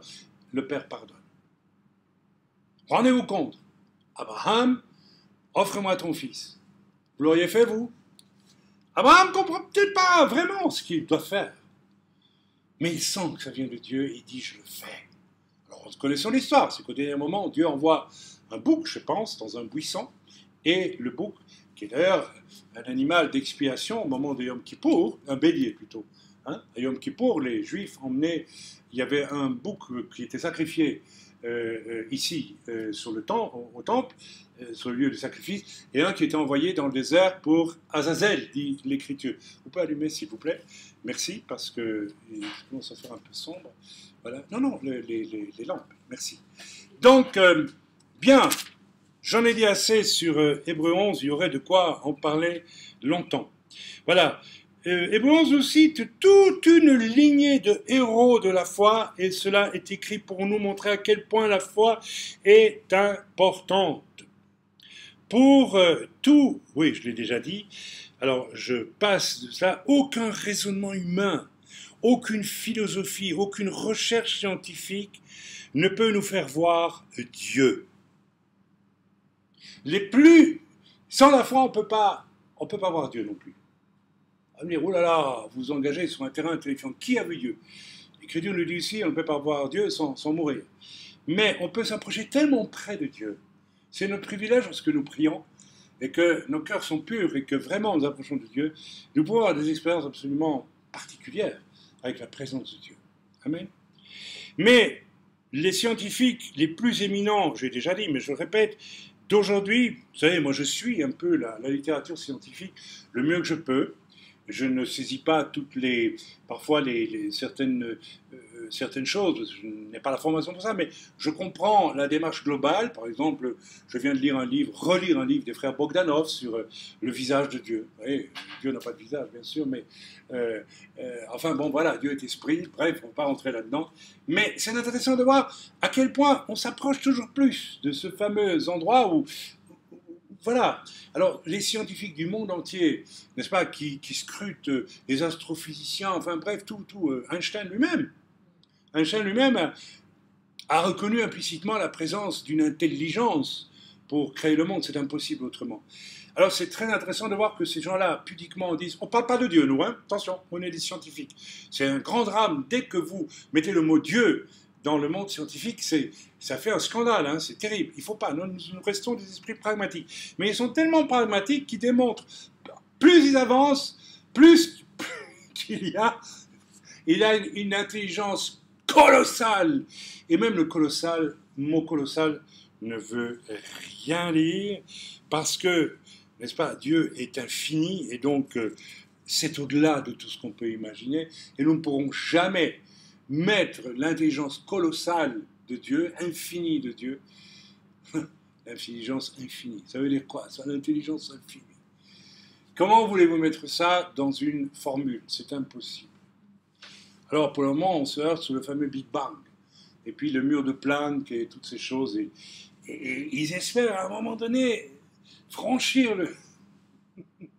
Non, on ne pourra jamais. Donc, des moments comme le miracle qu'a connu Shmuel sont des moments choisis par Dieu pour nous rappeler sa sainte et toute puissance présente. Réalité, ou une réalité. Au départ, les miracles, quand on retourne dans la parole de Dieu et lorsque l'on... Alors c'est plus tellement le cas aujourd'hui, parce qu'il y a eu tout un travail du diable, je vais le dire, pour relativiser tout cela, en faire quelque chose de l'ordre des songes de bonne femme, oui, mais bon, les miracles, la science, n'est-ce pas? Mais lorsque vous retournez, n'est-ce pas, au temps, il y a 2000 ans, et dans les premiers temps de l'Église, on voit très bien que les miracles étaient là étaient comme des fenêtres ouvertes sur la personne de Dieu, quelque part. Et personne ne mettait en doute cela. On le voit très bien lorsqu'on lit, n'est-ce pas, les paroles des gens qui fréquentent Yeshua et disent, mais c'est pas possible. Tu peux pas faire ça si tu n'es pas quelqu'un de spécial. C'est pas un magicien, c'est autre chose. Pas le Fils de Dieu, tout simplement. Aujourd'hui, et depuis 2000 ans, il y a eu, surtout depuis le siècle des Lumières, hein, en France et puis dans toute l'Europe et le monde, n'est-ce pas, une focalisation sur la raison humaine qui exclut peu à peu toute idée du miracle et du vrai surnaturel, qui a renvoyé le surnaturel de Dieu dans le domaine des songes de bonne femme. Vous voyez ce que je veux dire? Alors que ce n'est pas du tout le cas, on n'y est pas du tout. Il y a aussi, ça ouvre aussi la porte à un faux surnaturel qui prend très bien aujourd'hui. On a tellement évacué le vrai surnaturel de notre culture occidentale que les gens ne sont plus capables de voir ce qui vient du diable. Or, il y a des choses qui viennent du diable, c'est un fait, et il y a aussi de faux enseignements là-dessus, tant et plus aujourd'hui. Et il y a aussi un faux surnaturel qui a pris place parce qu'il y a un besoin confus dans le cœur des gens de voir du surnaturel. Et comme on a évacué le vrai surnaturel de Dieu, l'Église a une lourde responsabilité dans ce domaine. Il n'y a pas que l'Église catholique qui a avalisé le faux surnaturel des apparitions mariales et tout ce qui s'ensuit. Relisez mon livre Echad pour vous en persuader. Vous comprendrez que nous sommes là devant des sources très, très obscures et pas claires du tout. C'est le cas de le dire, elles sont obscures, elles ne sont pas claires du tout. Mais il y a donc vraiment un combat à mener à partir de l'Écriture, mes amis, à partir de la Bible, sur le véritable surnaturel de Dieu. Il est remarquable que pour ceux pour qui on prie, je l'ai déjà dit, j'ai fait si souvent cette expérience absolument flagrante. C'est qu'au moment où vous priez, vous savez, quelquefois, vous l'avez vu, c'est pas pour faire un cocorico, mais vous l'avez vu, il m'est arrivé, même avant de toucher la personne, de dire tu es guéri. Vous l'avez vu. Tu es guéri. L'Esprit de Dieu, Dieu vous dit à vous qui avez la foi, et à la personne qui a la foi aussi, il n'y a même pas besoin de te toucher, tu es guéri. Yeshua a fait les mêmes choses. Va, dira-t-il à l'officier romain, ta foi, ou bien dira, je ne sais plus à qui, ta foi t'a guéri. C'est à la femme qui avait une perte de sang. Va, ta foi t'a guéri. Même pas eu besoin d'imposer les mains. Même pas eu besoin de prier lourdement. Vous savez, parfois, on va à cette réunion, les gens on prie. On pense très bien que la personne ne va pas être guérie. Ça ne sert à rien. Ça ne sert strictement à rien du tout. Amen. C'est extraordinaire de voir quand la foi est là et qu'il y a un rendez-vous divin, vous savez que la personne va être guérie. De temps en temps, non. Toujours. Et vous savez aussi que la personne ne sera pas guérie. Alors le problème, je crois profondément que le problème c'est la foi. Il y a des chrétiens, des personnes qui viennent demander la prière comme ça, à tout hasard, parce qu'elles souffrent peut-être, et c'est triste de souffrir, mais au fond, elles n'ont pas une conviction d'être guéries. Ce qui a fait que la femme qui, en trichant, s'est enfoncée dans la foule, qui avait une perte de sang, je ne sais pas ce que c'était comme maladie, vraiment, on ne sait pas, hein, c'est pas clair, mais c'est pas important. Elle avait une perte de sang, une anémie, qui a perdu du sang. Elle se glisse dans la foule. Elle sait elle se dit, il va même pas, peut-être pas me voir. Effectivement, il y a plein de gens, alors que Jésus savait. Mais regardez jusqu'où va sa foi. Elle dit, si je peux toucher le bord de son vêtement, je serai guéri. Ça, c'est de la foi. C'est pas de la superstition, mais c'est de la foi. J'espère que vous comprenez. Elle était habitée d'une détermination. La foi est une ferme assurance de ce qu'on espère. Crac, je le fais. Ça devient une démonstration de ce que je ne vois pas. Ça se fait. Ça, c'est merveilleux. Ah, le monde du divin intervient dans le monde humain parce que la foi est là. C'est extraordinaire. Je vous le répète, au moment de prier pour quelqu'un, on sait. On sait quoi? Ben, on ne sait rien du tout, sauf que oui ou non, ça va marcher. Voilà, on le sait. Ok? Ceux de l'Assemblée où nous nous réunissons en Suisse le savent très bien, encore ici aussi, et puis partout où je suis allé. Encore dernièrement, en fin d'une réunion, n'est-ce pas, sans imposition des mains, prolongée, mais chaque fois, comme en un clin d'œil, rappelez-vous, il n'y a pas longtemps, les personnes étaient guéries comme ça. Ah, ça y est, j'ai plus rien. Ah, ça y est. Ah. Extraordinaire. Amen. Il ne faut pas oublier ces choses. Il ne faut pas oublier ces choses parce que nous plaisons à Dieu. Peut-être que le Seigneur va pouvoir nous enlever. Peut-être que ceux qui vont être enlevés à la fin, puisque l'Écriture nous parle d'un enlèvement, n'est-ce pas, de certains, n'est-ce pas, juste au retour du Seigneur, pour ne pas être mis en charpie par un monde de folie dans lequel l'humanité va plonger. Peut-être seront ceux-là qui auront été trop agréables par leur foi à l'Éternel. Ah, tiens, voilà une piste intéressante à creuser. Est-ce que je suis agréable à Dieu par la foi? D'abord la foi en lui, et puis par la foi des projets que je fais de lui et que j'accomplis. Ou est-ce que je suis un chrétien bien assis pour la plupart de vous, c'est le dimanche ou c'est Shabbat, pas sous sa chaise, qui est confiant dans les bonnes œuvres de l'Église, sans même savoir si ça vient vraiment de Dieu ou pas. Je caricature pas, voilà, etc. C'est par la foi. Amen. Amen. Dans le domaine de la prière, c'est la même chose. Vous savez, ça vous est jamais arrivé, quand vous commencez à prier, Dieu vous dit « Stop, j'ai déjà exaucé. » Quoi? Je n'ai même pas encore demandé. Parce que Dieu sait à l'avance ce que vous allez demander. Dieu n'est pas dans le temps, ni dans l'espace. Le temps et l'espace sont des choses ce sont des véhicules de la création. Le temps, l'espace. Dieu est hors du temps et de l'espace. C'est quand même, on pourrait presque dire, ça ne sert à rien de prier, Dieu sait déjà tout ce que je veux. Oui, mais voilà. Il décide d'agréer ceci et pas cela. Il sait ce qui est bon pour toi. Ça m'est arrivé, quelquefois, je commence à prier, je me dis, mais arrête, c'est déjà fait, je t'ai donné. Je sais ce que tu vas me demander. Alors, on pourrait dire, si l'on est un chrétien humaniste, est-ce que j'ai bien compris, c'est possible que Dieu, me dise déjà alors que je ne lui ai pas demandé, c'est pas logique. Donc, est-ce que c'est Dieu qui m'a parlé ou c'est mon imagination? Oui. Non, mes amis, par la foi, on dit Amen, parce qu'on sait que c'est vrai. Amen. Donc la foi, je continue. Fantastique, irremplaçable, nous ne sommes pas ici dans un univers de performance humaine, mes amis, mais dans un moment de Dieu, avec Dieu, tout simplement, du divin avec Dieu. Ainsi en est-il de tout ce que nous vivons sur cette terre, où c'est une série de jours, où nous tentons de donner sens aux choses de manière laborieuse, donner sens à notre vie même, notre destinée terrestre, par des performances qui, croyons-nous, vont nous donner du sens et du poids à notre existence. S'il vous plaît, essayons de nous arrêter 2 secondes.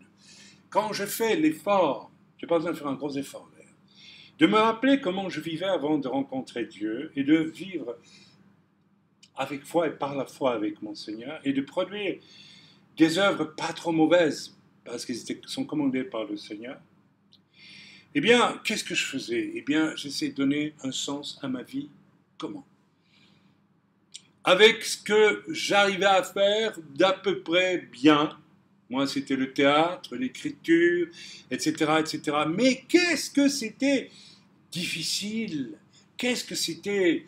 Voilà, quel combat avec mes ressources humaines pour arriver à donner un sens à mon existence.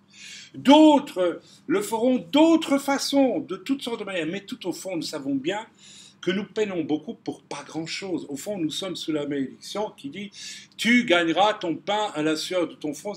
Tu vas te débrouiller, puisque tu n'as pas voulu de moi dans l'innocence, eh bien, tu vas voir ce que ça coûte de donner un sens à ta vie sans moi. C'est ça, la malédiction au moment de la chute, et quand l'homme a quitté le jardin d'Éden. Et voilà, qu'est-ce que je disais? Excusez-moi. Amen. Voilà. Bien. Alors, ça nous renvoie directement à ce terrible livre, n'est-ce pas? D'abord, nous pouvons retourner au psaume 127, hein, où il nous est dit, comme on l'a dit tantôt, nous lisons encore rapidement ce passage, « Si l'Éternel ne bâtit la maison, ceux qui bâtissent travaillent en vain. » J'ai envie de dire, si Dieu ne bâtit ta maison, la béton de ta vie, tout ce que tu fais, avec tes moyens intellectuels, avec tes moyens musculaires, avec ceux de ta volonté, tes moyens de poète, d'artiste, d'entrepreneur, de tout ce que tu veux, de génie, mathématicien ou que sais-je, tout ça ne sert à rien. Tu ne bâtis rien. Tu essaies de donner un sens à ta vie, mais elle n'a finalement aucun sens. Vous savez, nous devons admettre que, n'est-ce pas, à la fin d'une vie, nous passerons tous par cette étape terrible où nous approchons de la mort. Nous devrons nous arrêter, que nous le veuillons ou non, et faire, que nous le veuillons ou non, une espèce de bilan. C'est Winston Churchill, quand même, Winston Churchill, n'est-ce pas? L'histoire nous le présente comme quasiment un messie, hein, je veux dire un messie guerrier et politique. Mais vous savez ce que Winston Churchill a dit à la fin de sa vie? J'ai vécu comme un enfant. Ça veut dire que j'ai tout raté. Je n'ai pas trouvé ce pourquoi j'étais sur cette terre. J'ai fabriqué quelque chose, mais j'ai raté le coche. Vous savez que c'est ça la définition du péché? C'est rater la cible. C'est ne pas trouver ma destinée avec l'aide de Dieu et non pas, voilà, etc. Mes amis, c'est tellement, tellement important. Si l'Éternel. C'est pourquoi, quand nous lisons dans l'Ecclésiaste, vous connaissez le livre de l'Ecclésiaste? C'est un livre extraordinaire, le livre de l'Ecclésiaste. C'est le livre le plus désespérant de toute la Bible, le plus décourageant qui soit, mais je suis heureux de le lire de temps en temps parce que, alors, il vient soutenir mon message d'aujourd'hui de façon remarquable. Alors, on va lire quelques. Et vous savez, il y a des choses extraordinaires parce que juste après le livre de l'Ecclésiaste, nous avons un autre livre qui est son exact opposé, le Cantique des Cantiques. Le Cantique des Cantiques, c'est quoi? C'est la plénitude d'une relation de l'homme avec Dieu. Israël avec Dieu, l'Église avec Dieu, si on va au fond des choses. Et dans l'Ecclésiaste, l'Ecclésiaste. Il y a quelque chose de l'Ecclésiaste. Parole de l'Ecclésiaste, fils de David, Ben David, Melech Yerushalayim, roi de Jérusalem, le grand roi Salomon. Vous croyez que c'est un hasard si c'est un roi doté de tant de sagesse qui va nous écrire ça? Ça fait réfléchir.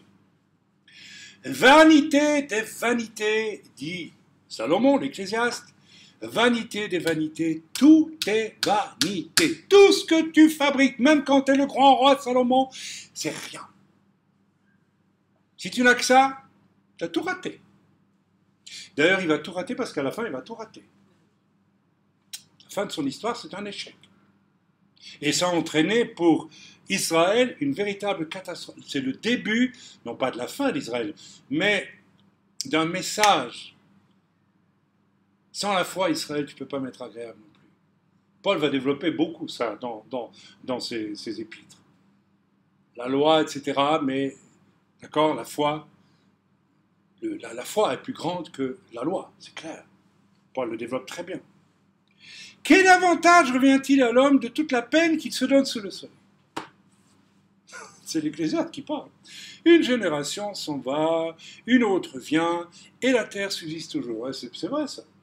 Regardez, on est, on étudie, ou je sais pas, on n'étudie pas, enfin bref, on bosse, on a des enfants, on se démêle, et puis un jour on dit, tiens, je suis en train de décliner, là, je vais bientôt mourir.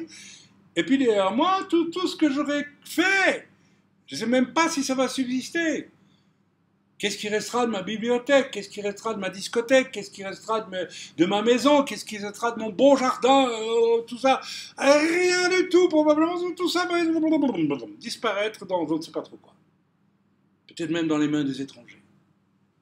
Rien. Reste rien. Le soleil se lève, le soleil se couche, il soupire après le lieu d'où il se lève de nouveau, comme c'est joliment dit. Le vent se dirige vers le midi, tourne vers le nord, puis il tourne encore et reprend le même circuit. Tous les fleuves vont à la mer, et la mer n'est point remplie, il continue à aller vers le lieu où il se dirige. Bref, tout tourne en rond, quoi. Donc, tout ce que je fais par mes propres forces dans un monde qui tourne en rond, ça ne va nulle part. Tout est vanité, tout est... Voilà. Ce qui a été, c'est ce qui sera, et ce qui s'est fait, c'est ce qui sera. En plus, tout ce que tu crois faire aujourd'hui d'extraordinaire, ça c'est déjà fait, figure-toi. Et là, quand on étudie un peu l'histoire, on se rend compte que c'est vrai. S'il y a une chose dont on dit, voici ceci, c'est nouveau, cette chose existait déjà dans les siècles qui nous ont précédés. Et c'est vrai, mes amis. Lorsque, je crois que c'est Pasteur qui a découvert les microbes, et qu'il a dit, il faut maintenant se laver les mains, parce qu'autrement, voilà, on amène de l'infection, c'était déjà vrai pour les Juifs depuis des siècles. Rien de nouveau. On ne se souvient pas de ce qui est ancien, ce qui arrivera dans la suite ne laisse pas de souvenir chez ceux qui vivront plus tard. Moi, l'Ecclésiaste, j'étais roi d'Israël à Jérusalem, j'ai appliqué mon cœur à rechercher à son... Alors, il va continuer. Oh là là, alors, voilà, j'essaie de trouver rapidement, voilà. Alors, verset 12 du chapitre 2, j'y vais au hasard un petit peu. Hein. J'ai tourné mes regards vers la sagesse des hommes, et vers la sottise et la folie. Car que fera l'homme qui succédera au roi? Ce qu'on a déjà fait. Et j'ai vu que la sagesse a de l'avantage sur la folie, comme la lumière a de l'avantage sur les ténèbres. Le sage a ses yeux, à la tête, etc., etc. Mais au final, voilà. Et j'ai dit en mon cœur, j'aurai le même sort que l'insensé. Pourquoi donc ai-je été plus sage? Et j'ai dit en mon cœur que c'est encore là une vanité. Car la mémoire du sage n'est pas plus éternelle que celle de l'insensé. Bref, vous lisez l'Ecclésiaste, vous êtes profondément déprimé à la fin. C'est l'illustration parfaite de tout ce qu'il ne faut pas faire sans référer à la foi, n'est-ce pas, qui nous permet de vivre des choses qui, elles, vont durer éternellement. Les choses accomplies par la foi, l'acte de foi qui consiste à croire que Dieu existe et comment il existe et accepter la chose, nous donne quoi? La vie éternelle. Et pas une vie relative, la vie éternelle.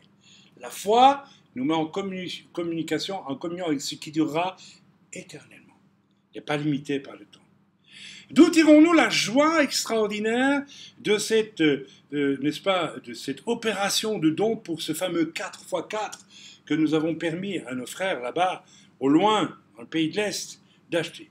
Bien sûr, je dis parce que nous avons aimé notre prochain comme nous-mêmes, à fond. On a été au bout des choses. On n'a pas aimé à 10%, on a aimé à 100%. Amen. Et on a payé le prix pour le faire. Quand nous donnons, est-ce que nous avons toujours de la joie? Non, pas toujours. Parfois, pour une raison étrange, nous avons même des doutes. Ça vous est jamais arrivé de donner et puis de vous dire, ouais, oui, ça arrive. Parce que, alors, c'est un peu le thème du message, je peux faire beaucoup de dons et puis que ça ne plaise pas à Dieu. Parce que ça ne vient pas de Dieu, ça vient de moi. Dans ce domaine-là, on est donc dans le domaine de l'Ecclésiaste, vanité des vanités. Et Paul le dit aussi, je donnerai même mon corps pour être brûlé, etc., pour d'autrui, si je n'ai pas l'amour. L'amour et la foi, c'est concomitant. C'est très concomitant. Regardez ici. Nous avons mis en pratique, tu aimeras ton prochain, et nous l'avons fait par la foi. Ça va ensemble, toujours. Le véritable amour implique toujours la foi, et la véritable foi implique toujours l'amour aussi. Ça va ensemble. C'est concomitant. Voilà, donc il arrive aussi que, pour une raison étrange, nous pouvons un peu regretter parfois. Ne dis pas que ce n'est pas vrai. Et ce n'est pas un péché. Non, simplement, peut-être, tout simplement, que je vous mets sur une piste là. Nous avons pu donner alors que Dieu ne demandait pas de donner. On fait de nous-mêmes. Ça m'est arrivé une fois, dans une grande réunion, j'étais jeune chrétien, il y avait un formidable évangéliste allemand qui prêchait, et j'ai voulu faire quelque chose pour lui. Et j'avais pas d'argent, et il a dit, depuis la plateforme, alors, c'est lui qui, je pense, c'est le Seigneur qui lui a demandé de le faire ainsi, j'en sais rien, je ne sais pas dans son cœur ni dans son esprit à l'époque, il y a presque 30 ans de ça. Il a dit, si vous n'avez rien, vous pouvez faire une promesse. Vous mettez voilà, je vais donner autant. Et moi, j'ai rempli un papier. Hein. Alors, en plus, c'était en allemand, alors je pouvais y aller. Et directement, j'ai eu un malaise. En moi, quelque chose me disait, mais c'est pas bien ce que tu fais. Quoi? Non, c'est pas bien. Et puis, je suis rentré chez moi, et je vous assure, je n'ai jamais trouvé le montant nécessaire pour satisfaire la promesse que j'avais faite. C'est grave, ça. Alors, je me suis placé devant Dieu, j'ai dit, Seigneur, et ça m'a dit, est-ce que je t'avais demandé, moi, de donner, ou c'est toi qui as voulu? Vous voyez? Ben, je dis, Seigneur, c'est moi, j'imagine, mais je croyais que c'était bien. Non, je ne te l'ai jamais demandé. Alors, tu vas écrire, tu n'auras jamais l'argent, je ne te permettrai pas. Et on avait des petits comptes à l'époque, hein, on n'était pas très riches. J'avais jamais l'argent, j'ai essayé, hein. J'avais jamais l'argent. Ça m'a dit, tu veux te lier humainement à cet homme. Voilà ce que tu veux. Et c'est un peu le message de ce matin que j'ai pas prêché d'ailleurs. C'est s'attacher à un homme ou s'attacher à Dieu. Très important. Il ne faut jamais suivre quelqu'un parce qu'il est formidable, apparemment. Vous risquez de vous pendre avec lui quand il devra se pendre. Donc, je dis par là, c'est Dieu qu'il faut suivre. Et bien sûr, il faut respecter ceux qui nous forment, mais c'est Dieu qui doit être en priorité quand même. C'est juste une parenthèse. Eh bien, qu'est-ce que j'ai fait? J'ai écrit à cet évangéliste, j'ai dit, écoutez, je vous demande pardon. Dieu m'a dit de vous demander pardon parce que je me suis engagé à vous aider et en fait, Dieu ne me l'avait pas demandé et Dieu m'a demandé de vous demander pardon. Et je ne vous enverrai pas l'argent parce que j'ai péché. Je n'aurais pas dû faire ça. Je pense qu'il m'a répondu, là. Ils m'ont répondu en me disant, mais frère, c'est très bien, vous avez eu raison, très belle lettre, c'est bien, je vois que vous aimez Dieu, etc. Voilà. Alors, voilà, donc nous regrettons parfois le bien que nous faisons parce qu'en réalité, ce n'est pas quelque chose que nous avons fait par la foi parce que Dieu nous l'a demandé, mais c'est quelque chose qu'on veut faire par nos propres forces. Je ne m'étendrai pas à ce sujet, je pense que vous avez compris. Voilà, donc je reviens encore un peu sur la deuxième raison qui nous donne tant de joie à glaner l'argent de ce 4-4 que nous avons offert à nos frères là-bas, c'est que c'était le désir de Dieu, c'est-à-dire sa volonté. Et c'est par la foi que nous avons capté la pensée de Dieu pour l'agir. J'insiste beaucoup là-dessus. La joie ressentie là illustre cette parole qui est que sans la foi, il est impossible d'être agréable à Dieu. Alors, ma joie, elle me renseigne simplement sur le fait, et je le sens, que Dieu est content. Je suis agréable à Dieu dans cette affaire-là. Alors, je me pose même carrément la question, devant une telle joie, je me rends compte que je dois pouvoir examiner toutes les fois où j'ai servi Dieu. Est-ce que j'ai eu la même joie? Très souvent, oui. Pas toujours. Pas toujours. Il faut être honnête, mes amis. Donc, ça veut dire qu'il y a encore une partie même de notre service qui est le fruit de notre désir à nous, de notre vanité. Pas dans le sens où on est vaniteux, non, mais dans le sens où on ne se rend pas compte qu'on fait de l'inutile. Vanité des vanités. Mais heureusement, il y a une bonne partie qui vient du Seigneur et qui nous donne cette joie, cette approbation. Notre joie, c'est quoi? Vous savez, sur le plan humain, est-ce que nous pouvons avoir de la joie? Bah, au fond, très peu. Très, très peu. C'est Léo Ferré qui disait, je n'ai pas honte de le citer, qu'est-ce que le bonheur? Qu'est-ce que c'est? C'est du chagrin qui se repose. C'est-à-dire, c'est beaucoup d'espérances, de joie qui n'ont pas été satisfaites. Si on veut bien regarder sur le plan humain, nous attendons tant de choses. Certains attendent de leurs parents, ils sont déçus. Certains attendent de leurs enfants, ils sont déçus. Certains attendent de leurs amis, ils sont déçus. Pourquoi croyez-vous que Rudebeuf a créé cette extraordinaire chanson qui nous touche tellement, qu'on connaît tous? Que sont mes amis devenus, que j'avais de si près tenus, et tant aimés. Ils ont été trop clairsemés, je crois, les vents les a ôtés. Ce sont mes amis. Je comptais sur eux, il n'y a plus personne. C'est l'histoire de Timon d'Athènes. Vous connaissez l'histoire de Timon d'Athènes? C'est une pièce de théâtre. Je pense que c'est Shakespeare qui a écrit ça, ou je dis une bêtise, je ne sais plus. Alors c'est un jeune homme, il était très riche, il avait beaucoup d'amis. Le jour où il était pauvre, il n'avait plus un seul ami. Il y a tant d'espérances, de joie humaine sur terre qui sont absolument que nous n'avons jamais. Il y a 1000 exemples. Par contre, la joie qui vient du ciel, ça, inaltérable. Inaltérable. C'est les prémices de ce que nous allons vivre quand nous serons avec lui. Amen. Il n'y a pas d'autre joie. Alors, voilà. Voilà. Avec l'affaire du 4x4, nous avons été disciples du Seigneur en aimant le prochain comme nous-mêmes, et nous avons plu à Dieu, car nous avons agi selon Dieu, au temps de Dieu, pour faire une œuvre de Dieu. C'est ça la foi. Alors, n'est-ce pas, loin de vos bonnes œuvres, mes amis, mécaniques, qui vous laissent bizarrement dans une espèce de frustration, d'insatisfaction, de no man's land, de l'esprit. Oui, j'ai fait une bonne œuvre, mais bon, vous savez, dans le catholicisme que je connais bien, les gens vont d'une bonne œuvre à l'autre et croient ainsi, mais ils vont vers rien du tout simplement parce que Dieu très souvent leur a pas demandé. Et la preuve, c'est que lorsqu'ils sont devant une montagne de besoins du prochain, on se met les œillères et on n'a rien vu. Ah, je peux rien faire. Je peux donner une pièce, mais c'est tout, je ne peux pas plus. Quelle est la beauté du geste de la veuve, n'est-ce pas, quand Jésus est là, dans la synagogue? C'est un passage de l'Écriture, vous voyez bien. Et il voit tous les notables de la ville, les pharisiens, les sadducéens, les gens du Sanhédrin, que sais-je, moi, avec des vêtements somptueux, ils sont riches, ils sont bien, ils viennent, ils mettent ostensiblement leur dîme, mais ils font une bonne œuvre.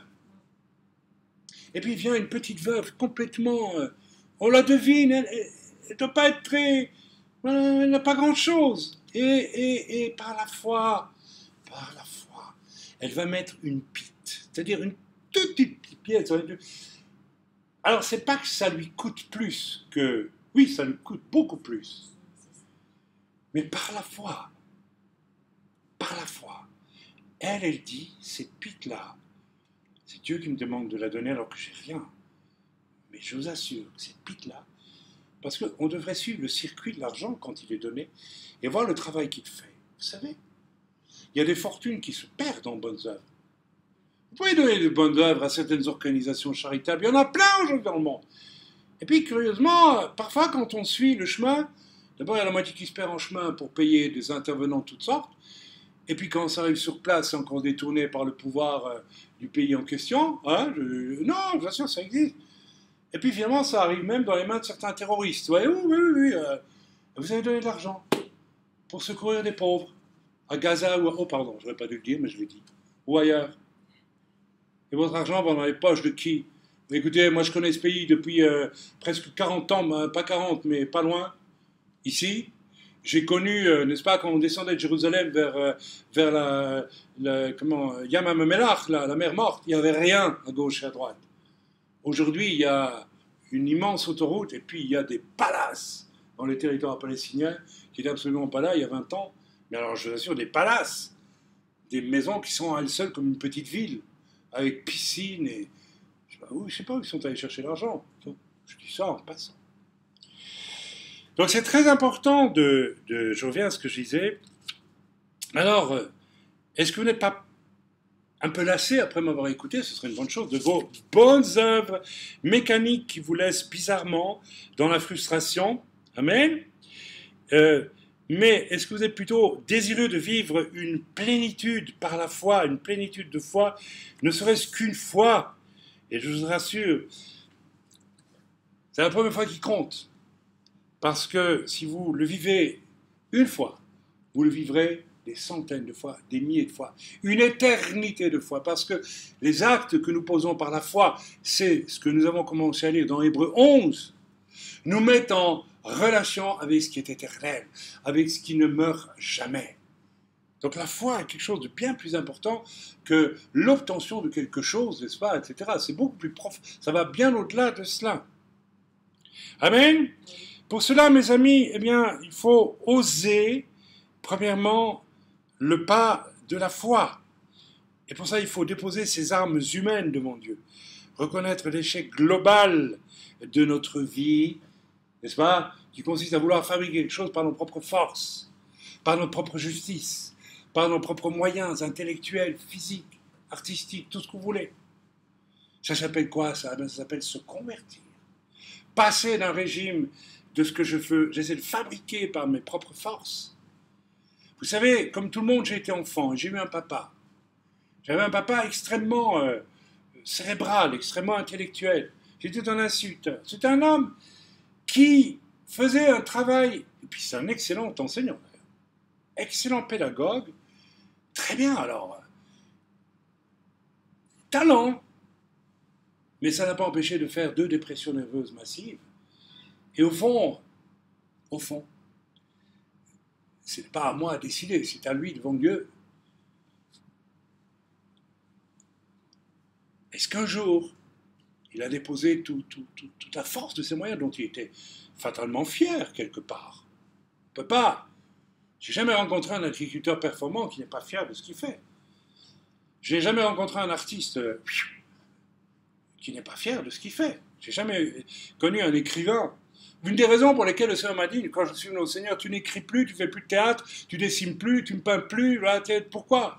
Parce que j'espérais tout au fond en tirer. Mais oui, bien sûr. On sait très bien que c'est le problème des écrivains. Il faut que quelque chose reste après ma mort. Pas qu'on m'oublie tout à fait. Mais on t'oubliera quand même, mon cher ami. On t'oubliera. Que tu le veuilles ou non. Amen. C'est tout le problème. Une fois qu'on est chrétien, de continuer à utiliser des moyens humains qui, au fond, vous valorisent, et de le faire quand le Seigneur vous le demande. Récemment, je viens de sortir un roman qui a attendu 10 ans avant d'être publié. Mais je remercie le Seigneur d'avoir permis la chose. Parce que peut-être qu'il y a 10 ans, peut-être je serais monté la tête avec ça. Possible. Alors, il sort maintenant. Et maintenant, je crois que c'est le temps de Dieu. C'était le temps de Dieu. Donc, par la foi, encore une fois, par la foi, je viens de le publier. Et par la foi, regardez-moi droit dans les yeux pendant que je vous parle, je sais qu'il va être lu par beaucoup de monde. Pourquoi? Parce que moi? Non, pas parce que moi. Parce que c'est le temps de Dieu. Je sors ce livre maintenant. Ça s'appelle La balade de son nom par la foi. Attention, je vois déjà beaucoup de mauvais esprits qui vont dire, il en profite. C'est vraiment un monstre pour faire de la pub pour son livre à travers une prédication. Ce n'est pas du tout vrai. Ceux qui me connaissent savent que ce n'est pas le genre de la maison. Amen, mes amis. il faut déposer aux pieds du Seigneur tout ce qui vous encombre, et sur quoi vous appuyez pour donner un sens à votre vie, si vous voulez en arriver au point où, n'est-ce pas, vous pouvez découvrir le premier pas de foi. Ok? Voilà. D'ailleurs, vous savez, on peut vous aider si vous voulez à ce niveau-là. Si vous êtes honnête, moi en tout cas, j'ai compris une chose quand j'avais 20 ans, comme j'avais été éduqué dans une famille avec des principes très comme ceci, comme cela, dans un milieu d'armée, d'officiers, tout ça, avec des valeurs d'honneur, de fidélité, de droiture, de tout ce que vous pouvez imaginer. Et j'avais donc une espèce de code d'honneur inné, comme ça en moi, et je savais les choses, me disais-je, que je ne ferais jamais. Eh bien, quand je suis venu au Seigneur, mes amis, j'ai réalisé qu'au moins une fois dans ma vie, chaque fois, j'avais péché contre chacun de mes grands principes. J'ai dû le reconnaître. Jusque-là, je me voilais la face. Où je me disais, ah, j'ai raté mon coup, mais la prochaine fois, je réussirai. Mais si tu pêches une fois contre un principe que tu as péché. Point final. Donc tout ce que je m'étais construit comme valeur, alors je ne vais pas dire que j'ai renié mes valeurs, non, mais au moins une fois, j'ai donné un coup de canif dans ces mêmes valeurs. Ça veut dire que je ne peux rien par moi-même construire de parfait dans l'existence. Seulement le Seigneur peut me faire des œuvres parfaites par la foi. Amen. Pour tout ça, mes amis, il faut, et je vais terminer mon message, il faut oser le premier pas de la foi. Le tout premier, eh bien, c'est le fameux pari de Pascal, bien sûr. Je n'ai pas la preuve absolue que Dieu existe, selon ma raison limitée et orgueilleuse, bien sûr. Mon orgueil m'empêche de penser que je n'ai rien compris et que peut-être j'ai tout à comprendre en me livrant dans les mains de Dieu. Ah, évidemment, c'est très dur pour l'orgueil humain, d'autant plus que nous avons j'allais dire un ami, mais ce n'est pas un ami, un ennemi souverain qui nous accompagne bien pour cela, tout au long de notre vie. Non, non, tiens bon, tu es dans le bon, tu es dans le vrai, alors que peut-être on a commis le pire. Vous savez, j'ai entendu parfois des gens extrêmement courageux, extrêmement droits, extrêmement généreux, etc., m'avouer haïr leur père. Et parce que c'était juste de haïr telle personne ou telle personne, parce que ceci, parce que cela, comment puis-je ne pas là me rendre compte qu'il y a déjà une faille dans mon système? Quelles que soient les raisons de, voilà, où je hais ceci, où je hais cela.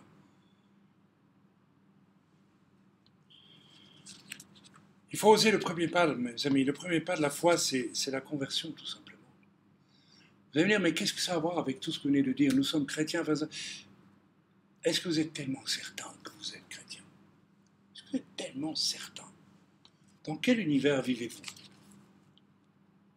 Vous savez, quand nous regardons, nous, les protestantos, évangélicaux, messianiques, les catholiques, nous disons, ah, les bonnes œuvres, ils croient qu'ils sont sauvés avec ça, etc. Ils répètent leur tradition tout le temps, ils croient que ça c'est bien. Hors de l'église catholique, pas de salut, ben c'est de la blague. Oui, c'est vrai. Mais est-ce que nous ne faisons pas la même chose avec nos systèmes religieux à nous? Nous faisons la même chose très souvent. Mes amis, j'aimerais vous exciter peut-être aujourd'hui à réfléchir. Est-ce que je vis vraiment avec foi ma vie de croyance sur cette terre? Ou est-ce que c'est un prêchi-prêcha laborieux sans plus? Voilà, je vous invite à y réfléchir, car, n'est-ce pas, le pari de Pascal, c'est quoi? Le pari de Pascal, c'est ma raison raisonnante ne me permet pas de toucher Dieu, ni de le comprendre, ni de le découvrir. C'est impossible. Bon, je fais le pari qu'il existe quand même, et je le lui dis. Dieu n'attend que ça. Dieu n'attend que ça. Vous savez, il faut vraiment oublier cette idée que certains répandent, c'est parce que les gens sont au fond du trou qu'ils se tournent vers Dieu. Ce n'est pas vrai. Très souvent, nous sommes au fond du trou parce que nous avons tellement essayé par nous-mêmes de donner un sens à notre existence et nous sommes battus en vain. Et au fond, nous-mêmes, nous admettons notre échec. Et c'est seulement là que Dieu peut venir et se faire entendre. Parce qu'autrement, il ne le pouvait pas avant. Vous savez, je vais terminer avec une petite histoire, si vous le permettez, que je vais déjà raconter. Lorsque j'étais petit, eh bien, il y avait quelquefois des conflits d'adultes qui me faisaient très très peur. Et je me réfugiais, c'était en Allemagne, j'avais 4 ans, 5 ans, même pas, 3-4 ans. Et je me réfugiais au fond du parc de la villa où nous habitions. Et je montais sur un petit mur, et je me souviens, un soir, le soleil se couchait, j'ai vu le soleil rouge, là. Et je pleurais. Et j'ai dit, monsieur, monsieur, toi qui es derrière le soleil, quand est-ce que tu viendras m'aider, s'il te plaît? Vous vous rendez compte? Monsieur derrière le soleil. Mais les enfants parlent à Dieu, vous savez. C'est pour ça, Yeshua a dit, celui qui fera du mal à un de ses petits, il vaudrait mieux qu'on lui mette une pierre au cou qu'on le jette au fond de la mer. C'est en grandissant qu'on perd cette innocence. Je ne dis pas que le péché n'est pas déjà chez l'enfant, il est chez l'enfant.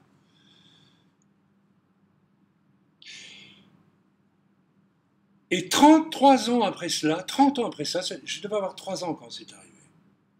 30 ans après. Ayant découvert la vanité des vanités de mon existence, d'homme de théâtre, d'écrivain, de dessinateur, de tout ce que vous voulez. Ayant découvert que tout ça, au fond, ne me menait à rien qu'à des ténèbres, Dieu rentre dans ma vie. Et un amour tellement grand, tellement inouï, tellement invraisemblable, on ne peut pas le décrire. Et mon premier réflexe, ma première prière, une de mes premières prières, a été, mais pourquoi tu as attendu 33 ans pour me révéler un tel amour? Dieu, pourquoi tu attends? J'en voulais à Dieu. Enfin, j'en voulais. Question. La réponse est devenue fulgurante. Mais moi, depuis l'âge de tes 3 ans, j'ai cherché à te joindre. Mais tu étais tellement orgueilleux que je n'ai rien pu faire pour toi. Aujourd'hui, tu m'écoutes. Je dis, mais Seigneur, quelle folie! Comment vivons-nous? Nous savons que Dieu existe, nous savons que Dieu existe. Et nous rusons, nous luttons toute notre vie pour certains, parce qu'on n'en veut pas. On ne veut pas de la vérité. On vit dans l'illusion. Moi, sur mon île déserte, je peux continuer voilà, on se perd d'illusion. Mes amis, j'ai été un artiste, je suis toujours un artiste dans l'âme, mais je sais que l'art ne peut pas donner un sens définitif à ma vie. C'est impossible. Alors je vous invite à faire le premier pas de la foi en faisant le pari pascal. Par ma raison et par mon orgueil, je ne veux pas de toi, Dieu. Mais, allez, j'abdique. Je fais le pari de Pascal. Je te laisse venir. S'il te plaît. J'abdique. Dieu vient tout de suite dans ces cas-là. Je viens de vous le démontrer. Je ne vais pas dire vous le prouver. Vous voyez, je reste modeste parce que pour moi, la preuve a été là. Mais Dieu qui est amour vient tout de suite. Tout de suite. Dieu n'est pas cet être complexe qui doit prendre des chemins vers lesquels nous devons aller par des chemins très sophistiqués, compliqués. Il y a des gens qui vous parlent de Dieu, mais vous savez, vous dites, mais où ils vont? Et à un moment donné, ça bloque dans leur raisonnement. Et il dit, mais après, je ne sais pas encore, je vais trouver. Tu vas chercher longtemps, mon ami. Que celui qui se tient à côté de toi, tu ne peux pas l'atteindre par tes raisonnements. Tu peux seulement lui dire, Amen. Viens, Seigneur, montre-moi qui tu es. Sauve-moi de ma folie. Sauve-moi de ma folie. Sauve-moi de mon orgueil. Sauve-moi de tout ce brassage de choses. Ma vie est un monticule d'efforts inutiles. Je vais rester là avec Si tu fais ce pas-là, crois-moi, le reste suivra. Et Dieu pourra te donner une série infinie d'actes apposés par la foi qui plairont à Dieu, qui te rempliront d'une joie, qui t'accompagnera pour l'éternité. Et vous savez, quand j'étais un artiste, j'ai eu d'abord le temps de l'école où je découvrais mes talents, tout ça, magnifique.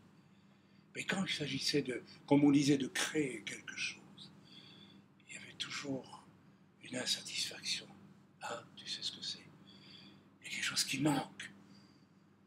On ne trouve jamais le truc fini. Finalement, ce processus d'insatisfaction me poussait à aller de plus en plus vite dans toutes mes recherches. À la fin, je voulais peindre avec de la lumière. Parce que la toile, rien ne pouvait plus... Ah, je ne pouvais pas trouver la chose. Et comment on peint avec la lumière? On peint pas avec la lumière. Donc je suis arrêté. Je n'arrivais à rien. Par témoin humain, tu peux avoir une certaine satisfaction pendant un temps, mais si tu es honnête, si tu vas au bout des choses, tu vas toi-même découvrir que ça mène à rien. Vanité des vanités, tout est vanité.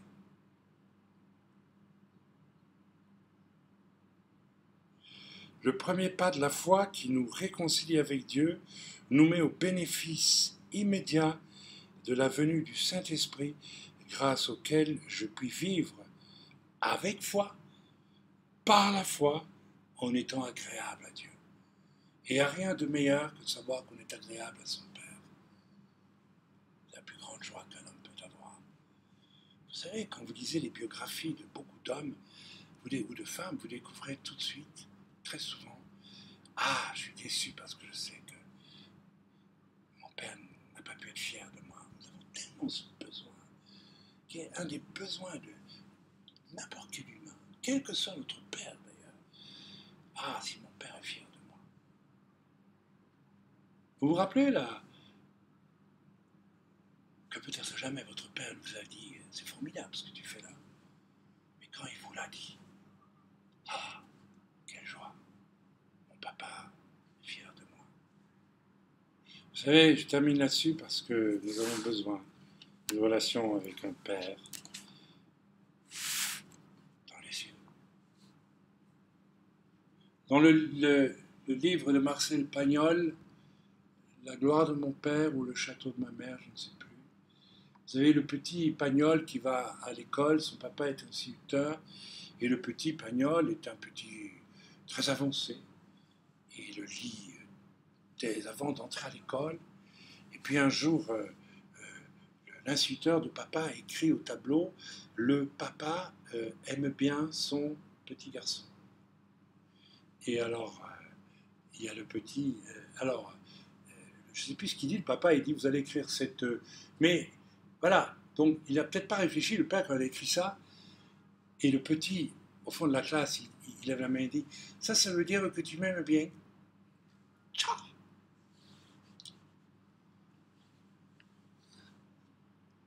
Tout est là. Qu'est-ce qui est important? Si ce n'est pas de savoir que nous avons un Dieu qui nous aime. Le reste, je le dis vraiment parce que c'est pas parce que je veux le prêcher, mais parce que je le sais, je le crois. Le reste, vanité des vanités. Tout est vanité. Peut-être que sur ma pierre tombale, on écrira « Il a aimé Dieu ». Ça me suffit. Soyez bénis dans le nom de Yeshua et réfléchissez à ces choses, mes amis. C'est tellement important. Tellement important.